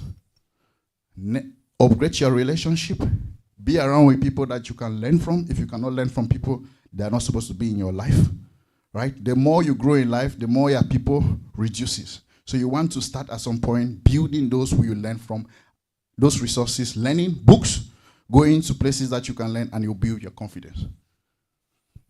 Last question, please. Yeah, thank you very much for the lecture. My question is that how did you build your connections? Like how were you able to meet the president of this place, this CEO, that CEO? How were you able to do it? There's something in life. When a small dog barks and continue to bark and bark loudly.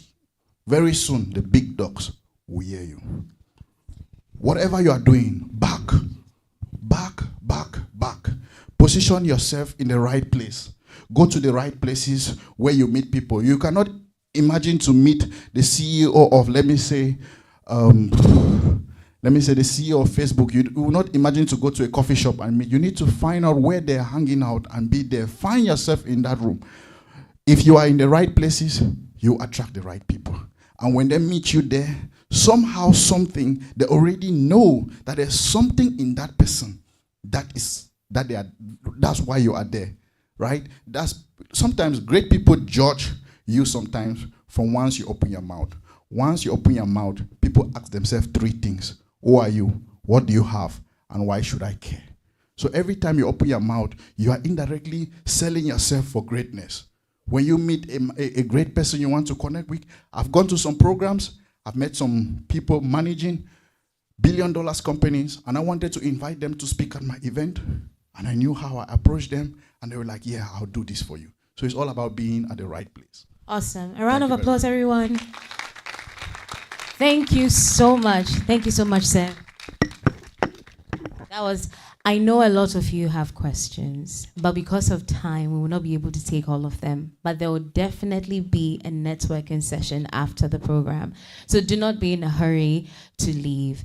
They are all here for you, okay? I apologize, but we have to move on because of time. Thank you once again. We're going to go next. If you can hold this for me, please. Thank you.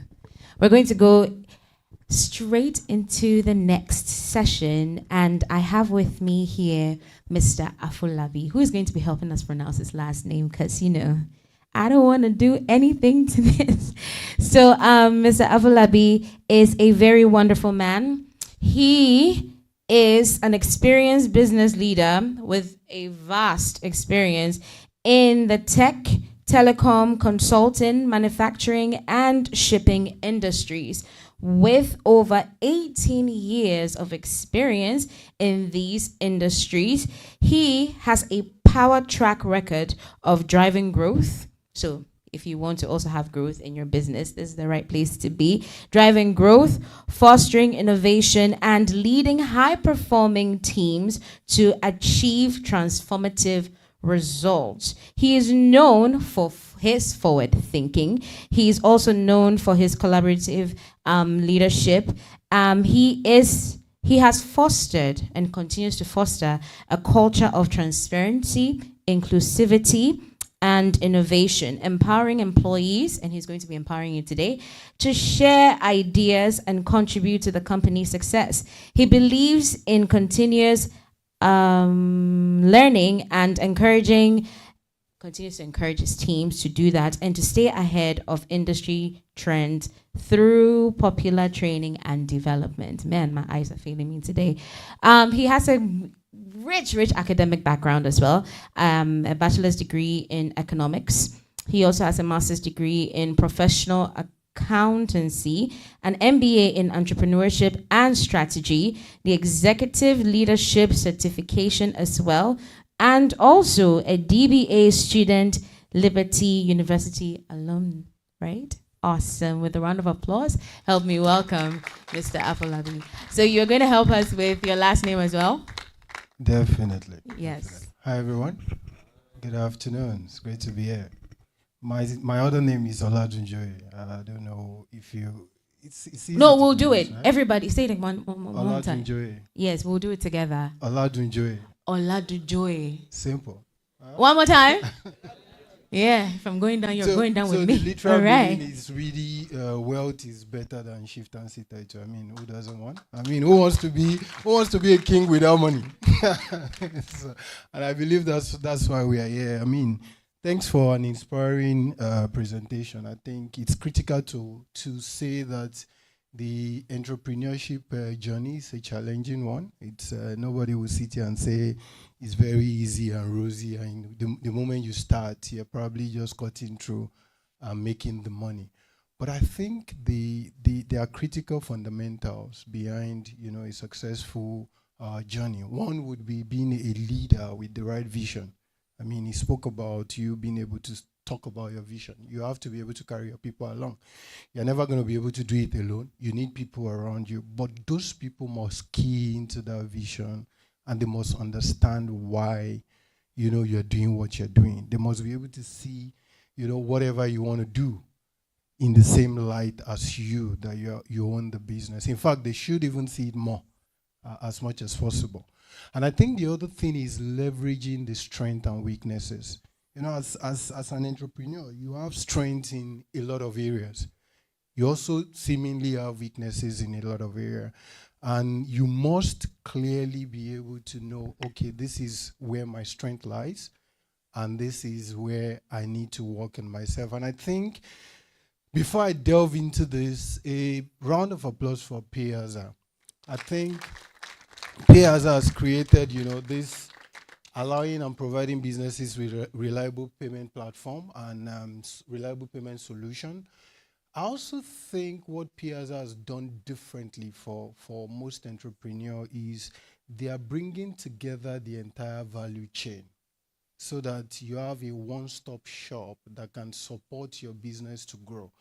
At the end of the day, the end in mind for you is to be able to scale. The end in mind is not to stay where you are today. And what Payaza is doing is every support that you require, they provide it. So they've gone out to strike partnership and bringing in trained professionals, people that are well versed in their field, to support you along the journey. And I'm going to be talking about briefly in terms of how we come in at Ansel, in terms of what we do. There are 3 areas in which we come in to support you. As aspiring Bako in the future, to put it mildly, and aspiring Dangote, aspiring Tony Elumelu, one of the things they do differently is they are clear in what they want, and they also know who they need to speak to sort out whatever challenges they have. What we do at Ansel is, it's a financial consulting company. We're not an auditor. We provide consulting services. And I break that consulting services into 3 folds. The first one is around scaling opportunity. You have all this platform that Payaza has provided. They provide you with all of the necessary tools. But as you focus on your ability to grow and scale your business, you require funding. You need to be able to put together the right stories that investors will want to listen to. If you want to speak about Mr. Bako today, there are key things he looks out for. At best, you can prepare something that he would say, okay, you still need to work on it. But you need experts that are already well-versed in helping businesses to attract investors. Without fund, it's critical to highlight that without the right funding, it's still an idea. It's still where it is. Just still at that, just making barely enough to, when they say subsistence farming and large-scale production, still at that bare level, but leveraging the opportunity, and that is where I think it's critical to highlight. You have that opportunity to think beyond where you are today. You have the opportunity to tap into the resources that can help you access funds, that can help you scale the business. The idea you have is fantastic. To put it straight, you can grow the idea from what it is now into the different dimensioning. But to be able to do that, someone has to be able to back you. Someone has to believe in that dream. You don't have all the resources. So being able to help you to raise that fund, we, through Payaza, would definitely be able to help you to get that done. I think the other aspect of this scale opportunity has to do with, deal advisory and funding opportunity. The other thing is, as the owner of the business, your focus most time is around, let me get the businesses. Let me go and win more customers. Let me go out there and keep producing and making sure that we keep selling and getting people on board. The one thing you sort of don't focus on is the governance and the controls associated with the business you run today. It's so easy to lose track, and it's so easy to sort of say, we are making the money. You know, we are making 100,000 Ghana cedis, 1 million Ghana cedis. But if you don't know how to manage your cash flows, if you don't know how to manage the fund, you realize that you will never have enough to grow the business. And without the right governance and controls, the business would end up looking for working capital at every point in time, asking for friends and family. We have a business to run. Can you please give us 10,000 Ghana cedis to quickly produce this and get it out there? But if you are well versed and you sort of leverage opportunities out there, you can put together the right cash flow planning. You know, there's something trending now around a fractional CFO. They call it either finance as a service or CFO as a service. And what that says is, as owners of business, you don't need to invest in a lot of all these backup services. I mean, you're going to invest a lot to get a finance person to do this, to do that for you. But you can actually outsource it to a firm or a platform that allows you, that gives you the right opportunity to focus on your strategy. You have the strategy where it is today. There are well-trained professionals out there that can help you put that strategy, beef it up properly in a way that gets you the funding and in a way that helps you to track your performance. You know, one of the things that the large organizations have done very well is the structure they put in place. Every month, they know how they are performing. If you ask one of the big guys, Dangote, for instance, what they plan to achieve this year, they will tell you they plan to achieve maybe hypothetically $300 million turnover, and they want an EBITDA margin. EBITDA is a profit, earnings before interest and tax, depreciation. For those of you that sort of way you would be able to scale, you have to continuously evaluate your plan against what you are actually doing to be able to have that opportunity to scale appropriately. And that is where a platform like this that has the entire value chain can help you if you take advantage of the platform and not looking at just a segment of it. If you have a platform that helps you to aggregate, that provides you with the right payout and the right sort of boost when you need, what you need to do is to be able to provide the right level of, you know, financial system or statement or controls. How do you know that all of the inventories you have, for those of you that are in manufacture, I hear someone talk about fashion industry just now, all the clothes and all the accessories. Are you monitoring to ensure that there are no pre-fridges? Are you monitoring to ensure that you are positioning the business to get funding? There are a lot of, I mean, in my years of helping people, I realized that there are lots of fund out there waiting for the right business idea for them to fund. But it's a function of how you position your business. You can position your business and I'll only give you 100,000 Ghana cedis. And the same business can be positioned in a way that you get up to 5 million Ghana cedis. It's how you tell your story. You can only tell your story when you leverage the right channel, when you leverage the right expert to help you put together a compelling story that speaks the language of investors. There are things you put in your story that if investors look at your plan, they just believe you. Remember, when you set out and you speak to people, it's not crystal clear that those plans would be actualized. But if you tell that story in a way that people can feel your journey so far and understand the path to getting to that greatness, everybody wants to build a unicorn. Everybody wants to build a global business. But it's in how you package and promote yourself while you are evolving.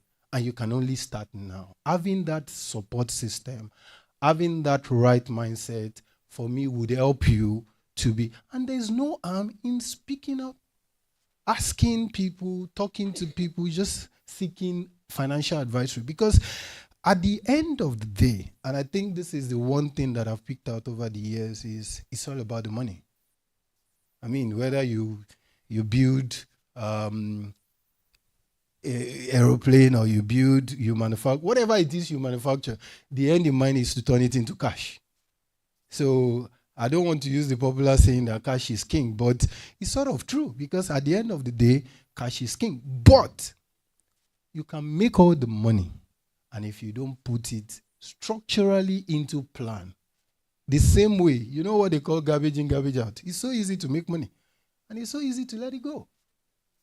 But the difference is companies that are listed on the New York Stock Exchange, companies that are listed on maybe Ghana Stock Exchange, the only difference is they understand that they can make 1 billion Ghana cedis today, but without the right set of controls, without the right set of planning, without the right set of budget, without the right set of monitoring, they can spend the entire 1 billion. And then they come back declaring or filing for bankruptcy.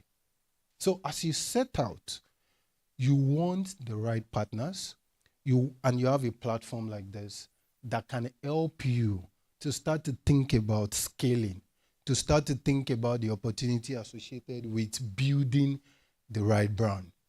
I'm trying not to go through the slides. I just want, because for me, it's really about getting you to start to think, imagining yourself beyond where you are today in terms of your performance, and starting to think, I can actually be the Dangote in another few years. There's no difference. It's about the thought process.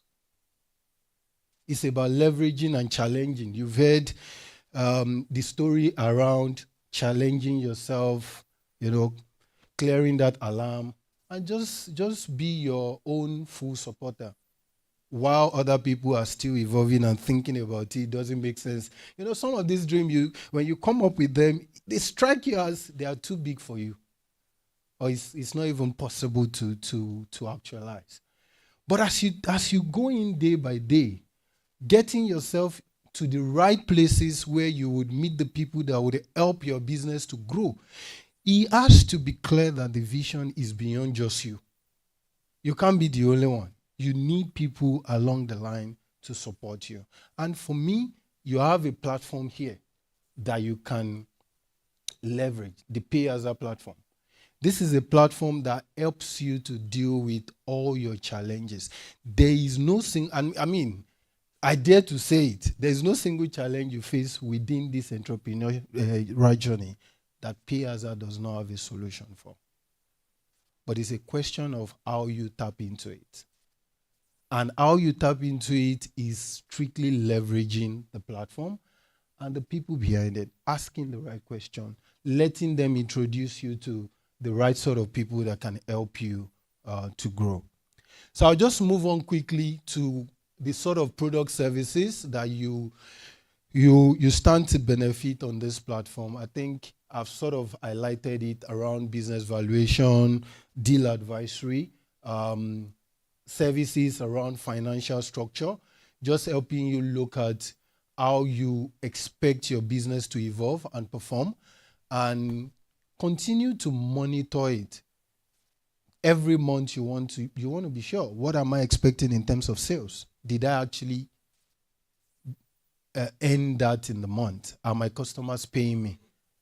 Are there ways in which I can raise funds at the lowest capital, at the lowest interest rate possible? Do we even have HNIs out there that they would be happy to just network individual that would be happy to put in the fund, but expecting equity or whatever debt financing? What are the best way out there that we can raise funds to grow beyond where we are? Those are things that I think should illuminate and we start to think about as we evolve from this session. And we are here to support your dream. We are here to make sure that anything you can be anything. I mean, like Kano would say those days in 1996, whatever you dare to dream, you really can achieve it. It's just making sure that you put your mind to it and have the right support system. I wouldn't want to go too far deep. I just wanted to really highlight why it is critical as you start to think about your journey and start to think about, how to raise fund, how to scale the business, how to put in the right controls, how to really leverage the Payaza platform. I think those will be critical. And I think we should spend more time talking to each other, hearing your challenges, than me keep talking. So I would be quiet to listen to you. So if we have a round of applause. Thank you so much. So because he has, halved his time, we're going to take at least 6 questions, if that's okay with you. Awesome. So if you have any questions, kindly put up your hand, and then we'll come to you. Okay, so thank you very much, sir. Actually, I want to chip in. I don't know, Payaza is something new within our country, as in Ghana. And I want you to look at food production. Our food import bill is even more than the gold we send outside, if you look at what we do. So if you can, yes, so agric is a bit risky. That's why a lot of our traditional banks don't look at agric as in investing in agric, because we do, we are under the mercy of the weather. A lot of our agric is not under pure irrigation, but we have the systems, or let's say the resources, that when we are able to connect them together, we can be able to harness a lot of the opportunities within the system. So it is some place that you can possibly look at, especially with rice and some other staples like cassava and co. I think Nigeria is leading in terms of cassava within the sub-region, but Ghana comes second, and plantain we are leading. So some of these key areas can be looked at. The beauty is you just alluded to the fact that we are just evolving. So definitely, as we get deeper and deeper into the market, all of these opportunities will be looked into. Hello. Hi. Good afternoon. My name is Linda Tibila, and I run an agro-processing company in the northern part of Ghana. We are into shea butter and then baobab oil, neem oil, any seed that you can extract oil from. Now, you mentioned that you are partnering with Payaza. And the challenge we as SMEs have is sometimes you know where you can put the money. Let's say if you have an investor, you know where you can put the money and then you can easily turn over. But the challenge is, like you said, consultancy.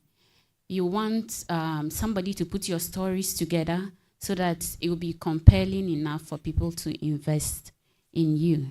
Now that, let's say you are partnering with Payaza, is there that chance where maybe there's a waiver, a percentage charge that maybe you've taken off for SMEs like us to also access your service, to put our stories together and then attract more funding? Absolutely. Thank you. I think it's in the value, not in the money. And I hope you understand that money and value are sort of different. If you get the money, you scale. And that's where this platform comes to play. So the focus should not be about the money. The focus is, let's have that conversation around the issues you face. We'd always deal with the money issue. Hello. Hi. I'm Safukusi. Yeah. The what? I'm Safukusi, my name. The same way you couldn't pronounce my surname. Can you say it properly? Okay. The name is Safukusi. Okay. Okay. I run an industrial design firm. And looking at your, should I say, biography, and they're reading about you, I heard something about manufacturing. So what I deal with is doing designs for manufacturing firms. So you partnering with Payaza, I'm asking that the field that I found myself in is an emerging skill. So with that side, can I get something like mentorship or investors towards that field? Absolutely. The services is not limited to any industry, whether evolving, whether existing. We can be of value to you. So we definitely mentorship in terms of best practices, in terms of guidance on how to do things differently, in terms of even how you scale beyond, whatever production level you are now. Over the last 18 years, spent a lot of time in manufacturing, especially the big FMCGs in Nigeria and outside. So it's music to my ear when you say you want to tap into that resources, which I'll be happy to share. So definitely.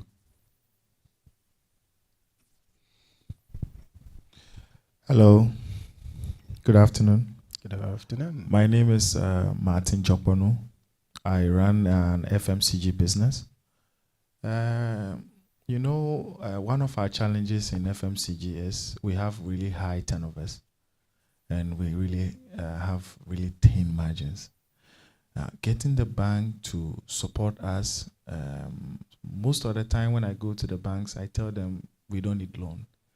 Because if you give me a loan for a period of 12 months, or let's say 24 months,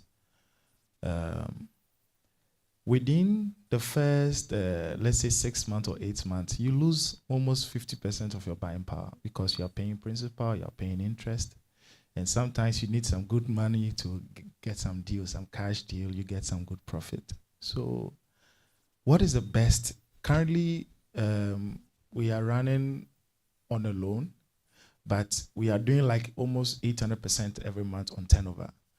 Like I'm trying my best to utilize whatever resources I have. Like, let's say, whatever figure of loan that I have, I'm doing a turnover of 800 times. Even that, I'm still, it's not really cushion for me. What is the best advice you can give me? And this loan is a bank loan? Yes, a bank loan. Okay. So we have to get into what is called alternative financing. Beyond, the bank, very solid, a very good way to raise capital, but there are 1,000,001 ways in which you can raise capital. We have someone here we can speak to even to get funding. Of course, they will come with a few conditions. It could be full debt, it could be equity, it could whichever way, but I can assure you, let's spend some time together to craft a way in which we can get, we have few HNIs that will be happy to invest in your sector. You would also have to be okay to part with a few things. It could be a part of the stake you have, could be whichever, but at least I'm sure you would be, because think about it, the banks are there to make money. And like you said, if your margin is already razor thin, you are now sharing, you might even be sharing more than the margin with the bank. And until you pay that down, there's nothing for the business. So it's important that you start to think about alternative financing. There are various ways. I'm sure Payaza would also be happy to even listen to that and help you find ways to support you. So definitely it's one that I'll be interested to look into with you. A car. Who be that? Not me. Okay. It's also now, it's a castle. A castle, yeah. It's afternoon. Okay, so I'm Ismail Amingol and I'm the CEO of Cash House Exchange. So what we basically do is I'm trying to grow into a fintech company because I don't have license now. So I'm doing what we call the black market. So we send and receive money from Nigeria through WhatsApp and maybe walking into our this thing. So I'm trying to get into the Nigerian market where I can establish my company in Nigeria. So you being a Nigerian and you being the Yoruba, like you have the Lagosian in you. That's what I can say. I don't know if you work around something like this, and maybe if I would like to establish my company in Nigeria, you'll assist. But I do go to Lagos very, very, very well. Thank you. I mean, one thing I would say is that, I mean, you don't run an illegal business. Structure it and run it legally. But of course, definitely, I mean, it's Nigeria, massive opportunity just like you have here. So we can help you position things in Nigeria. I was going to crack a joke that maybe you are responsible for our currency devaluation since you are going from the back door. But that's just a joke. But I think we can have a conversation around it and bear in mind that you want to come and compete with Payaza. Okay. So definitely, let's have that conversation. And now we'll definitely find the right, but it has to be, let's see how we do it, the right platform, and then helping you to grow. Okay, thank you. My name is Emmanuel. I'm a CEO of WinPay GH Ghana. I'm a startup fintech that we're coming up. As a Payaza, I hope many people have this same question that I have. We would like to partner with you, and also as we had the opportunity to partner, some of the questions that we will want to be clear on it is about your seamless payment and also settlement. Most Ghanaians businesses always have this question: how long does it take to be settled? And that's one of the important questions that people who we work with ask. And also, number two, do you have an option of settling in cryptocurrency? Because that one also will be very, very easy for people to seamlessly get their monies settled to them and very easily. So these are a few questions that we want to know. Thank you. Thanks, Mr. Emmanuel. Let me have my colleague take that for you. Yes, thank you so much, Emmanuel. So speaking of settlement, we have different models when it comes to settlement, but largely depends on the SLA that we sign with the merchant. We can do T+1. T+1 means that you can collect today, you get your money first thing tomorrow morning in your account. Or we can even do same day settlement. So that means that you tell us the time that you are closing shop. So maybe you work from 6 a.m. to 9 p.m. So you expect your settlement by 10. That can be arranged, but mostly that would be mobile money settlement. It means we can settle you into your Momo wallet, or we can settle you into your bank account. There are some instances where SMEs can say, settle me twice a week. That means that maybe you work Monday, Tuesday, you want settlement done on Wednesday. Then the next batch of settlement will come on Friday, right? But there are different models. So when it comes to settlement, at Payaza, we don't restrict you. We need to sit with you and understand how you run your business. There are some SMEs that need that cash flow. So as they are collecting, they need to buy resources, they need to buy raw materials to continue their business. So they need that money that evening so that they can pay suppliers early morning. Once we understand that, we can do that for you. Some would even tell you, settle me twice a week or once in every 2 weeks. So based on the SLA we sign with you, we can make that happen. Now, speaking of crypto settlement, we are a regulated entity by the Bank of Ghana. As it stands now, the BOG has not approved cryptocurrency in Ghana. So what it means is that we cannot settle you today via crypto. But I know the BOG is still engaging stakeholders on how they can regularize crypto in Ghana. We expect that to happen anytime this year. Once that approval is given to fintechs to start trading crypto and settling in crypto, yes, we can support that. But as it stands now, in Ghana today, if you are transacting in Ghana, we wouldn't be able to settle you via crypto. We can do bank or Momo. that okay? Thank you.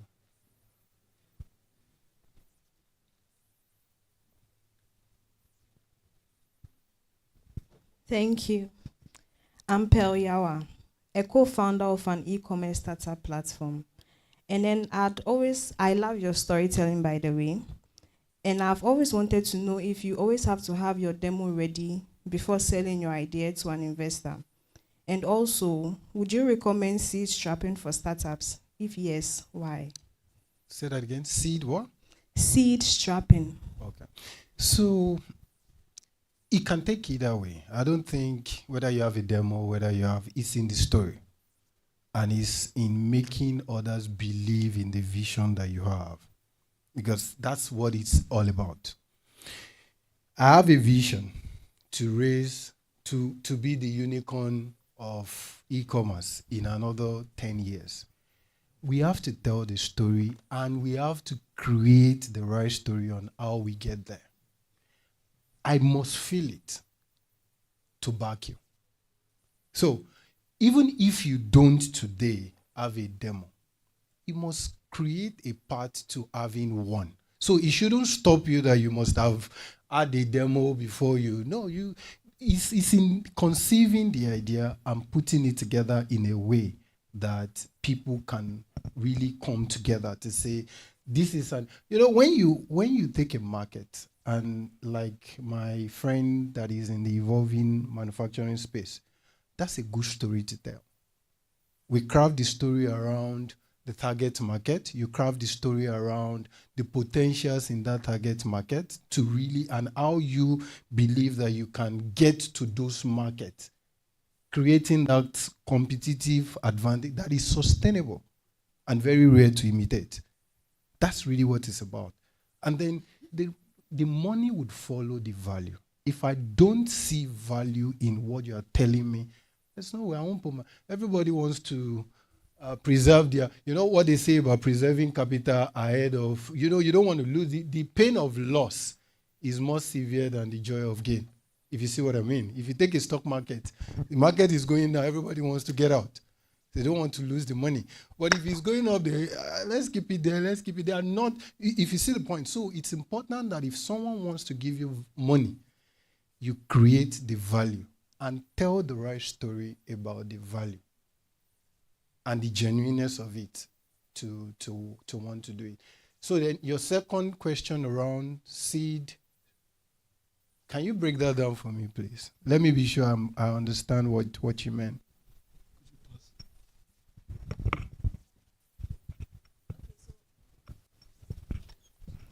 It's just like bootstrapping when you use your own money for like the entirety of your business.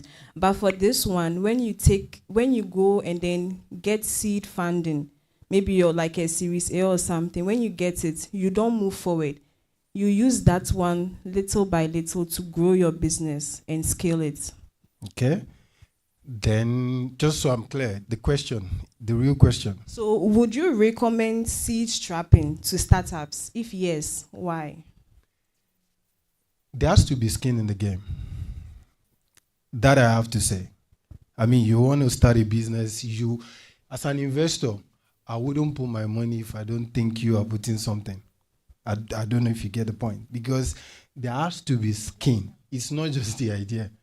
And put everything on me as an investor to bring in the money. That might be personal, but I know most investors, they want to see if you need $10 million, even if it's $500,000, your own part of the deal is there. It's part of the make-believe, if you see what I mean, where the investor would think, okay, you are also parting with something, then if you can, you believe in it. So remember the storytelling. Part of the storytelling is what you also bring into the table. You can't just bring the idea to the table. We have to all bring something to the. That is not to say that you can't get it. Maybe if you have a family member that believes in you, I'll put in the money. But if you are going to meet a neutral third and say, oh, I want to do this, I want to do that, this is the idea, just give me the money, then are you willing to part with most of your stake? I mean, there are consequences for whichever approach. I might give you the 10 million and say 90% stake in the business. Do you get? So it requires detailed crafting, but I would always recommend that you have a skin in the game to make the story more compelling.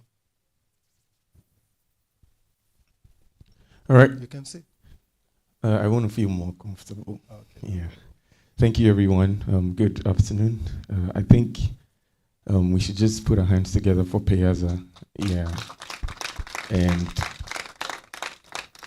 yeah, I feel like places like this and spaces like this, they afford us the opportunity to network, which is even beyond the money that people seek for their businesses. So it's a brilliant idea and it's a brilliant initiative. And let's put our hands together for Sir Bako and Afolabi. It's a privilege to be with great minds. So my name is Elijah, and I have a question regarding AI, right? Why should I pay you to consult if I can have the AI do the consulting for me? What makes you different from the AI? And number two, how do you guys leverage AI for your work? Right. Thank you. So I'll be very simple. AI will never personalize. So you're never going to get it. I mean, yesterday or 2 days ago, I was trying to find out something, and I just put it in ChatGPT. You know the last part of it? Please read very well and make sure it aligns or it's adaptable to your circumstance. It will never be a personalized. AI will never understand the market conditions as human would do. I mean, that's the beauty of being human. So we leverage AI for efficiency. That's a step. But the bigger step is now personalizing it in a way that you get the value out of it. So the place of AI will always be there. The value from AI, there's cloud accounting, we integrate AI into the whole consulting thing. It's not that you just sit down. And of course, definitely, we acknowledge that technology has evolved beyond where it used to be. So AI has a role to play. But beyond giving you the first layer, and now ensuring that when you take that thing and you're having a conversation with Mr. Bako can feel it. AI will not give you that. It's in the personalization and customization, which is where it's now different. I hope it's clear.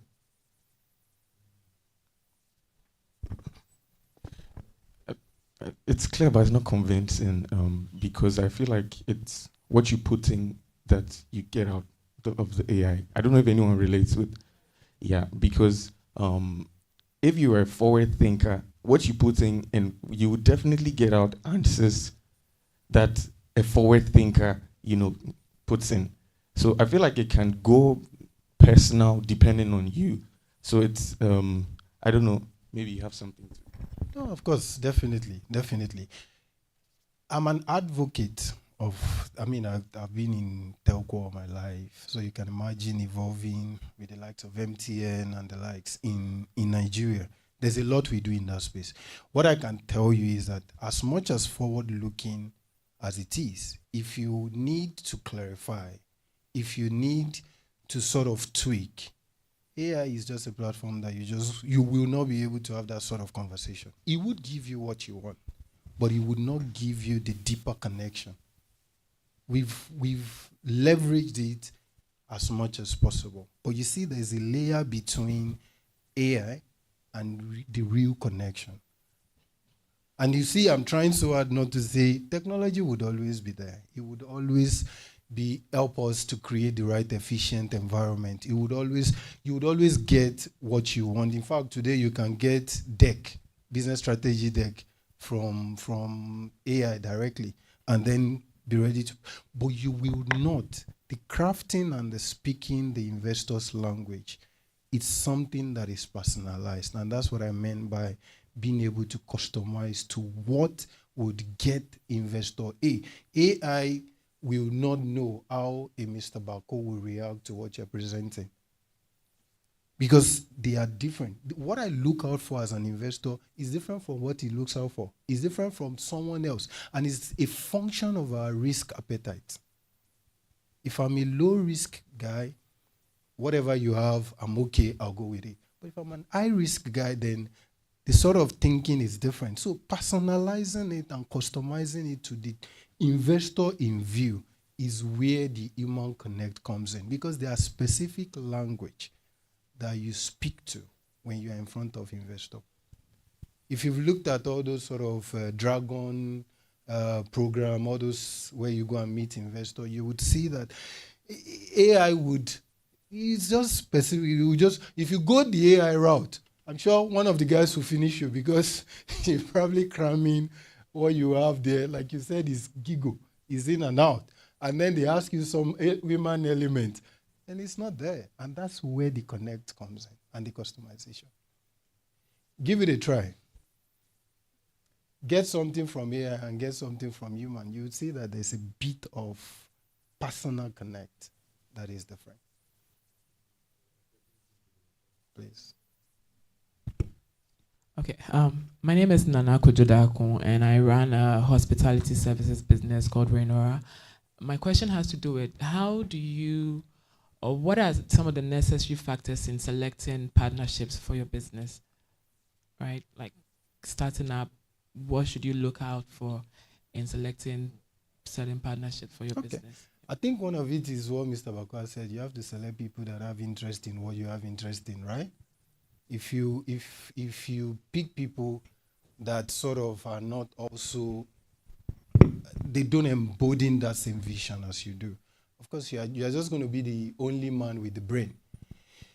When it comes to investors, your investor needs to believe in your dream. It doesn't have to be that they are well versed in that sector, but you must be able to tell a story that gives them a view as to the possibility and the opportunity that exists in that industry. So it's on you to be able to do that. So there are different factors. There are different factors depending on whether you are looking, whether it's investor, whether it's technical partner. Your technical partner must be someone that understands the sector. You are not, if you are operating in the hospitality industry and you are working with a technical partner that operates in the telecom business, you will not get the value. So you must definitely ensure that the understanding is there. If you're looking for funding, we don't have to be, your other party, depending on who. If you go to the bank, they will refer you to the hospitality unit. But if you go to like HNIs, you go to like the guys with the money that are not banks, they don't necessarily have, they might have vague description and understanding of the sector, but it's in you to convince them to understand the sector and why what you are doing is different. The big thing is being able to explain the value proposition. That's really where the value is. Let them understand why you are different. And remember, as investors, they've sort of heard all of the stories, a number of stories. What you are coming with, they've heard it from someone before. The difference is how convincing is yours to want to make me part with the money. And that's where you need to come in. If you understand your story, it's in competence, it's in consistency, it's in, killing the alarm and just going for it.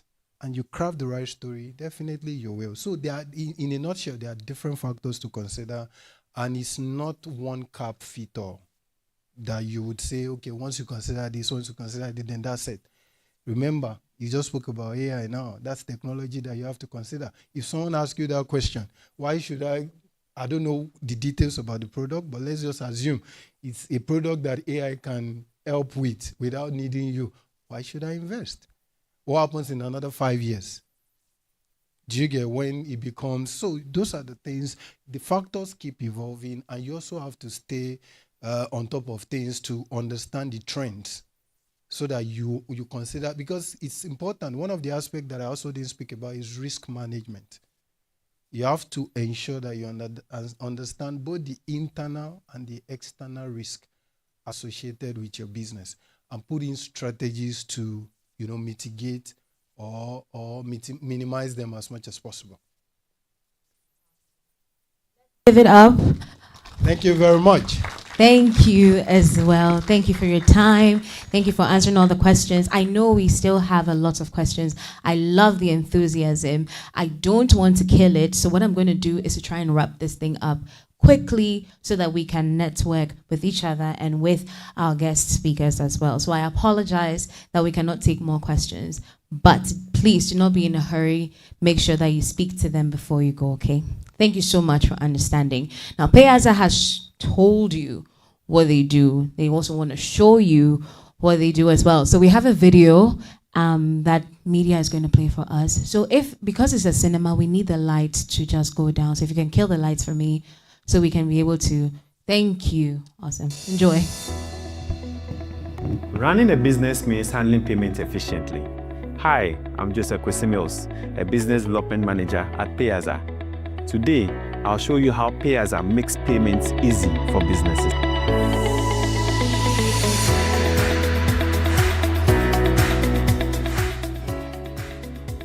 At Payaza, we offer fast, secure, and hassle-free payment solutions.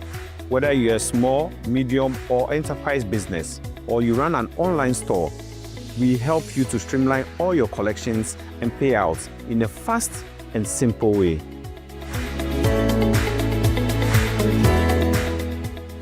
Need a quick way to receive payments? Our payment links helps you to generate a link and share it via WhatsApp, email, or social media. No website needed. And let's not forget our checkout solution.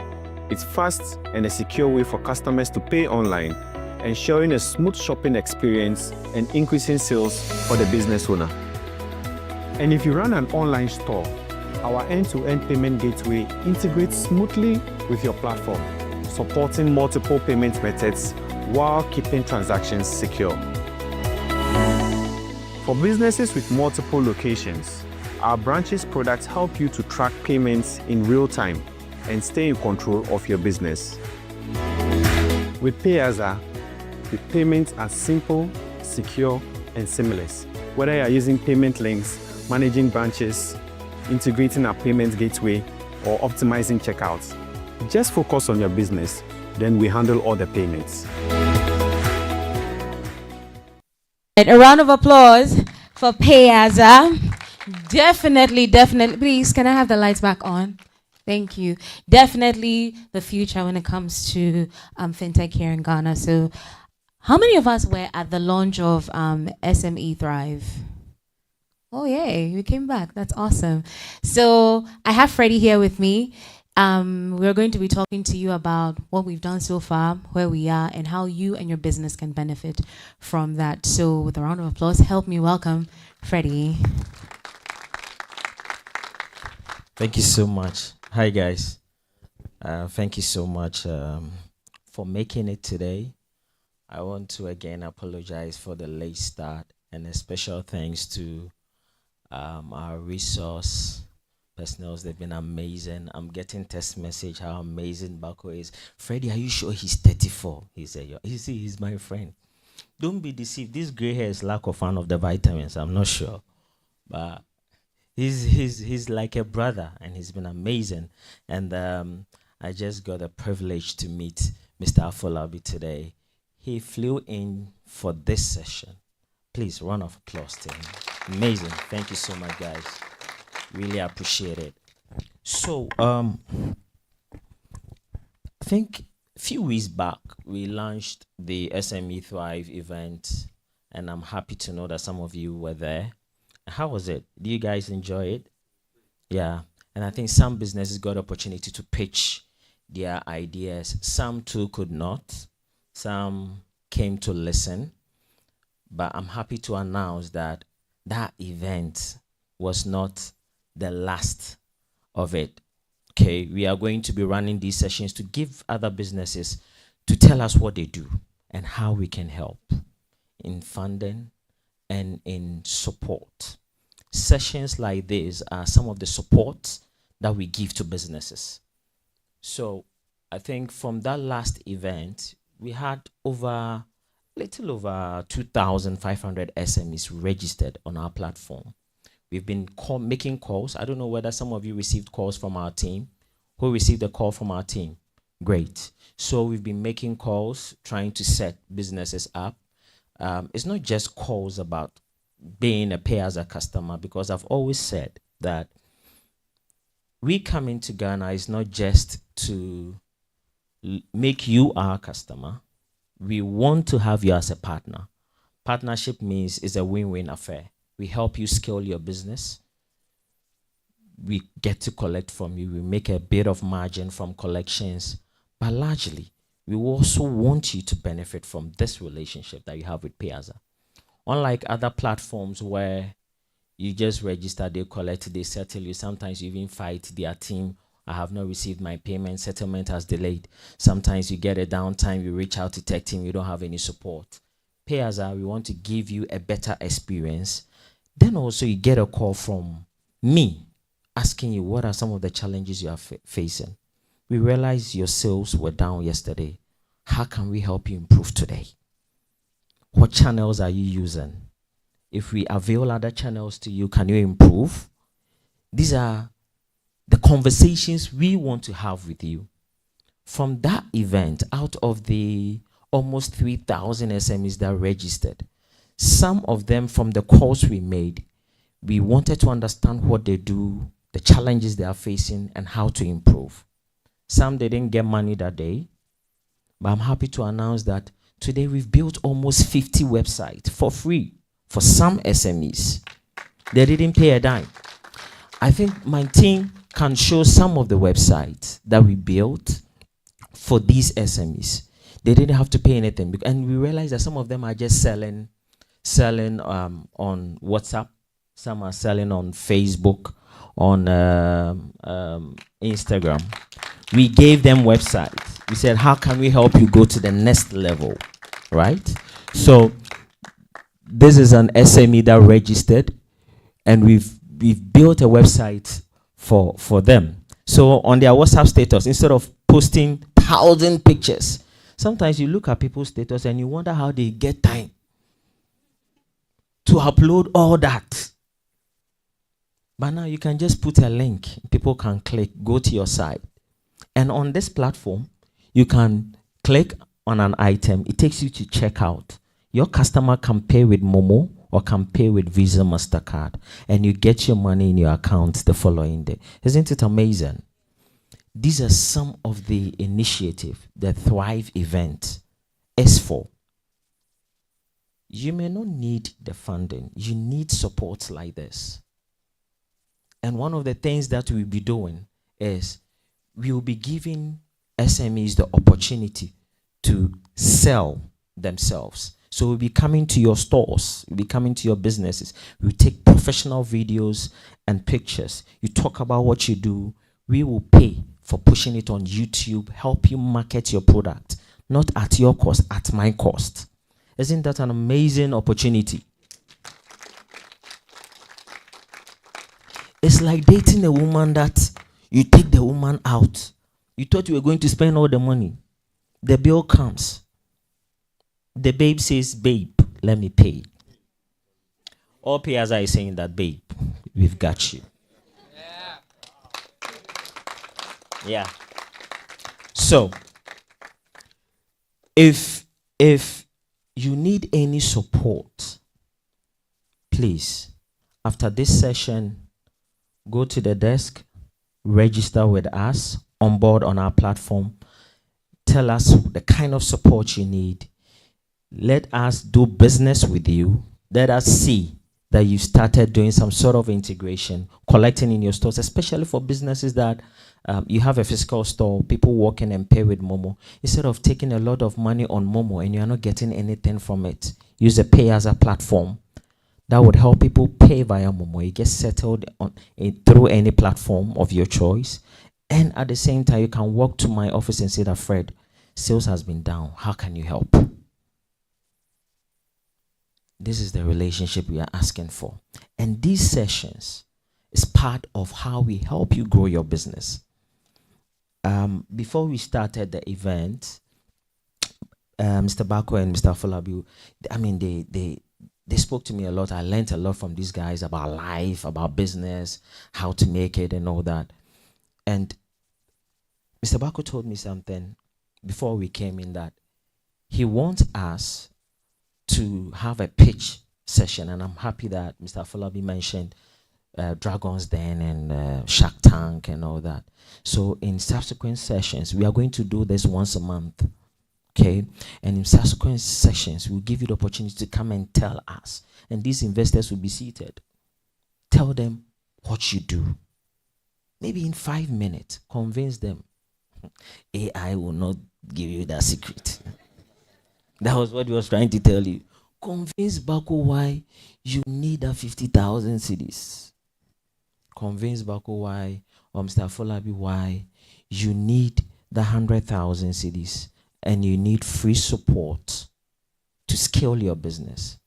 Mr. Folabi was telling me that he can help businesses, SMEs, raise funding over millions of dollars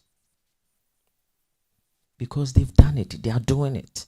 That is why I'm happy he's partnering with us on this journey so that we can identify businesses that we see so much potential.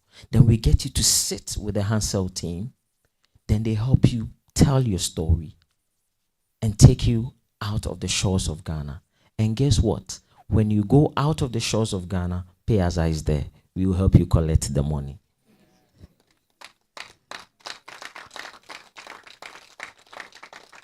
So guys, thank you so much for making it to this event. We'll be doing this once a month.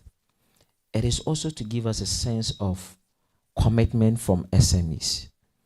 Why should Bako give you money? Because you are so bent on growing. How do we see you are growing? We are going to be bringing a lot of resource personnel to come in to speak to us. In other sessions, we are going to teach you how to sell, do digital sales. We are going to teach you, we are even going to organize sessions sector-based, like manufacturing, like those in agric. Then we bring people with knowledge in those areas to speak to you. This is so important to us that we are building our own auditorium for this kind of events. That is how important this relationship is to us. All right, guys. So thank you. I really appreciate you showing up today. We haven't closed yet. After this session, we will have lunch. Then networking. Mr. Folabi and Bako would be around to listen to you and network, because at Payaza, we're also going to connect you to the people that will help you grow, right? So take advantage of that and connect, take contact, stay in touch, and let's grow together. Thank you so much, guys. Thank you so much, Freddie. We are coming to the end of the event. So you see the video that was played? There was a very, very handsome gentleman that was speaking. Well, he's right there, and he has a few things he wants to, highlight. So please help me welcome Joseph Mills.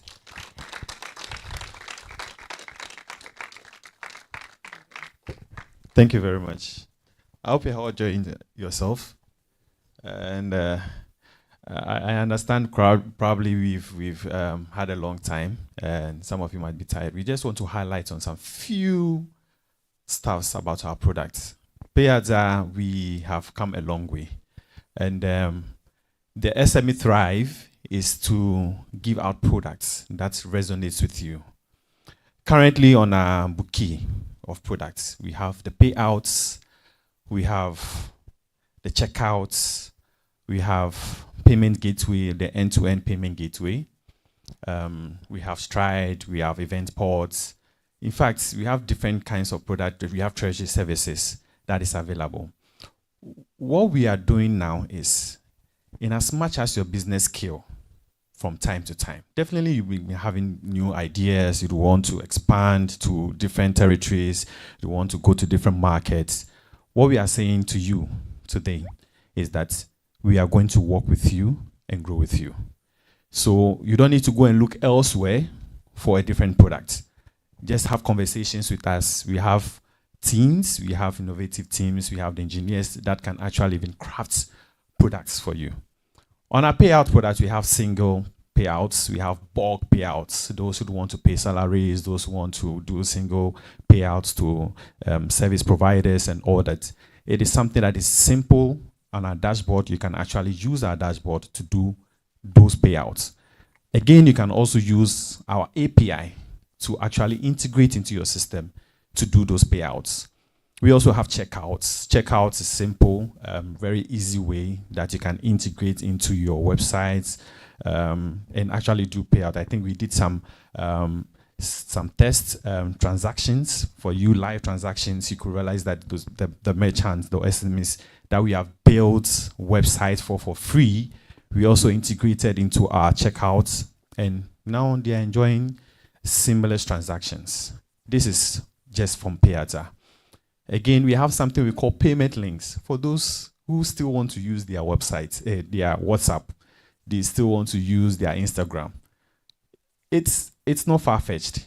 It's very quick for you to just generate a payment link, share with your friends, share with your customers if they want to make payments, associations. We know in Ghana we have groups where they have a lot of group pages. They want to do donations and all those things. If you register on our portal, you can actually generate a static link or a dynamic link, payment link, share with your friends. The inputs, they can pay either with mobile money, Visa card, or MasterCard. So those in the diaspora, that probably they say, oh, we can't send our money and all those things. In fact, with Payaza, we can collect your money for you, and you can use it for whatever funds or whatever donations you'd want to do. So we also have treasury services. We also have end-to-end payment gateway. There are some people who would want to, have their system more whitelisted. They want to have their logo on the dashboard and everything. In fact, we can give you that. We can support your business so that you can actually grow in that side. I don't want to talk much. This is just a brief about it. In the network session, we can have conversations around how we can move with you step by step, how we can actually help you understand the product that you have. We have our team here. If you want to know what you need to do, probably if you are going through integrations and all those things, if you want to register on our portal, you want to do generate payment links, you want to navigate the portal very well, please, on the network session, let's spend the time. Let's help you to understand how the payments, how seamless, how quick, how fast you can actually enjoy payments. Let's handle your payments, then you can focus on your business. Thank you very much. Beautiful. Thank you so much, Joseph. And that is it. That is how we wrap up today's event. Thank you all so much once again for being here with us. This has been the Payaza SME Masterclass. And as Freddie mentioned, this is not the last of it. So it only means that we need to get X. And, at the beginning, I did a quick survey and I realized that not a lot of us are on X, formerly known as Twitter. Not a lot of us are on Instagram as well. So from this session, we realized that we need to keep up and be, abreast with what is going on. So please kindly get X, kindly get Instagram and follow us. It is Pay with Payaza GH. So you know what is going on, when the next masterclass is and all of that. Okay. So please do that for us. Once again, thank you for being here with us. Do not be in a hurry to leave. Freddie mentioned there's lunch. Most importantly, an opportunity to network as well. We started with prayer. It is only right that we end with prayer. So kindly help me welcome Mercy to help us with the closing prayer. Hi, good afternoon. Can we be upstanding?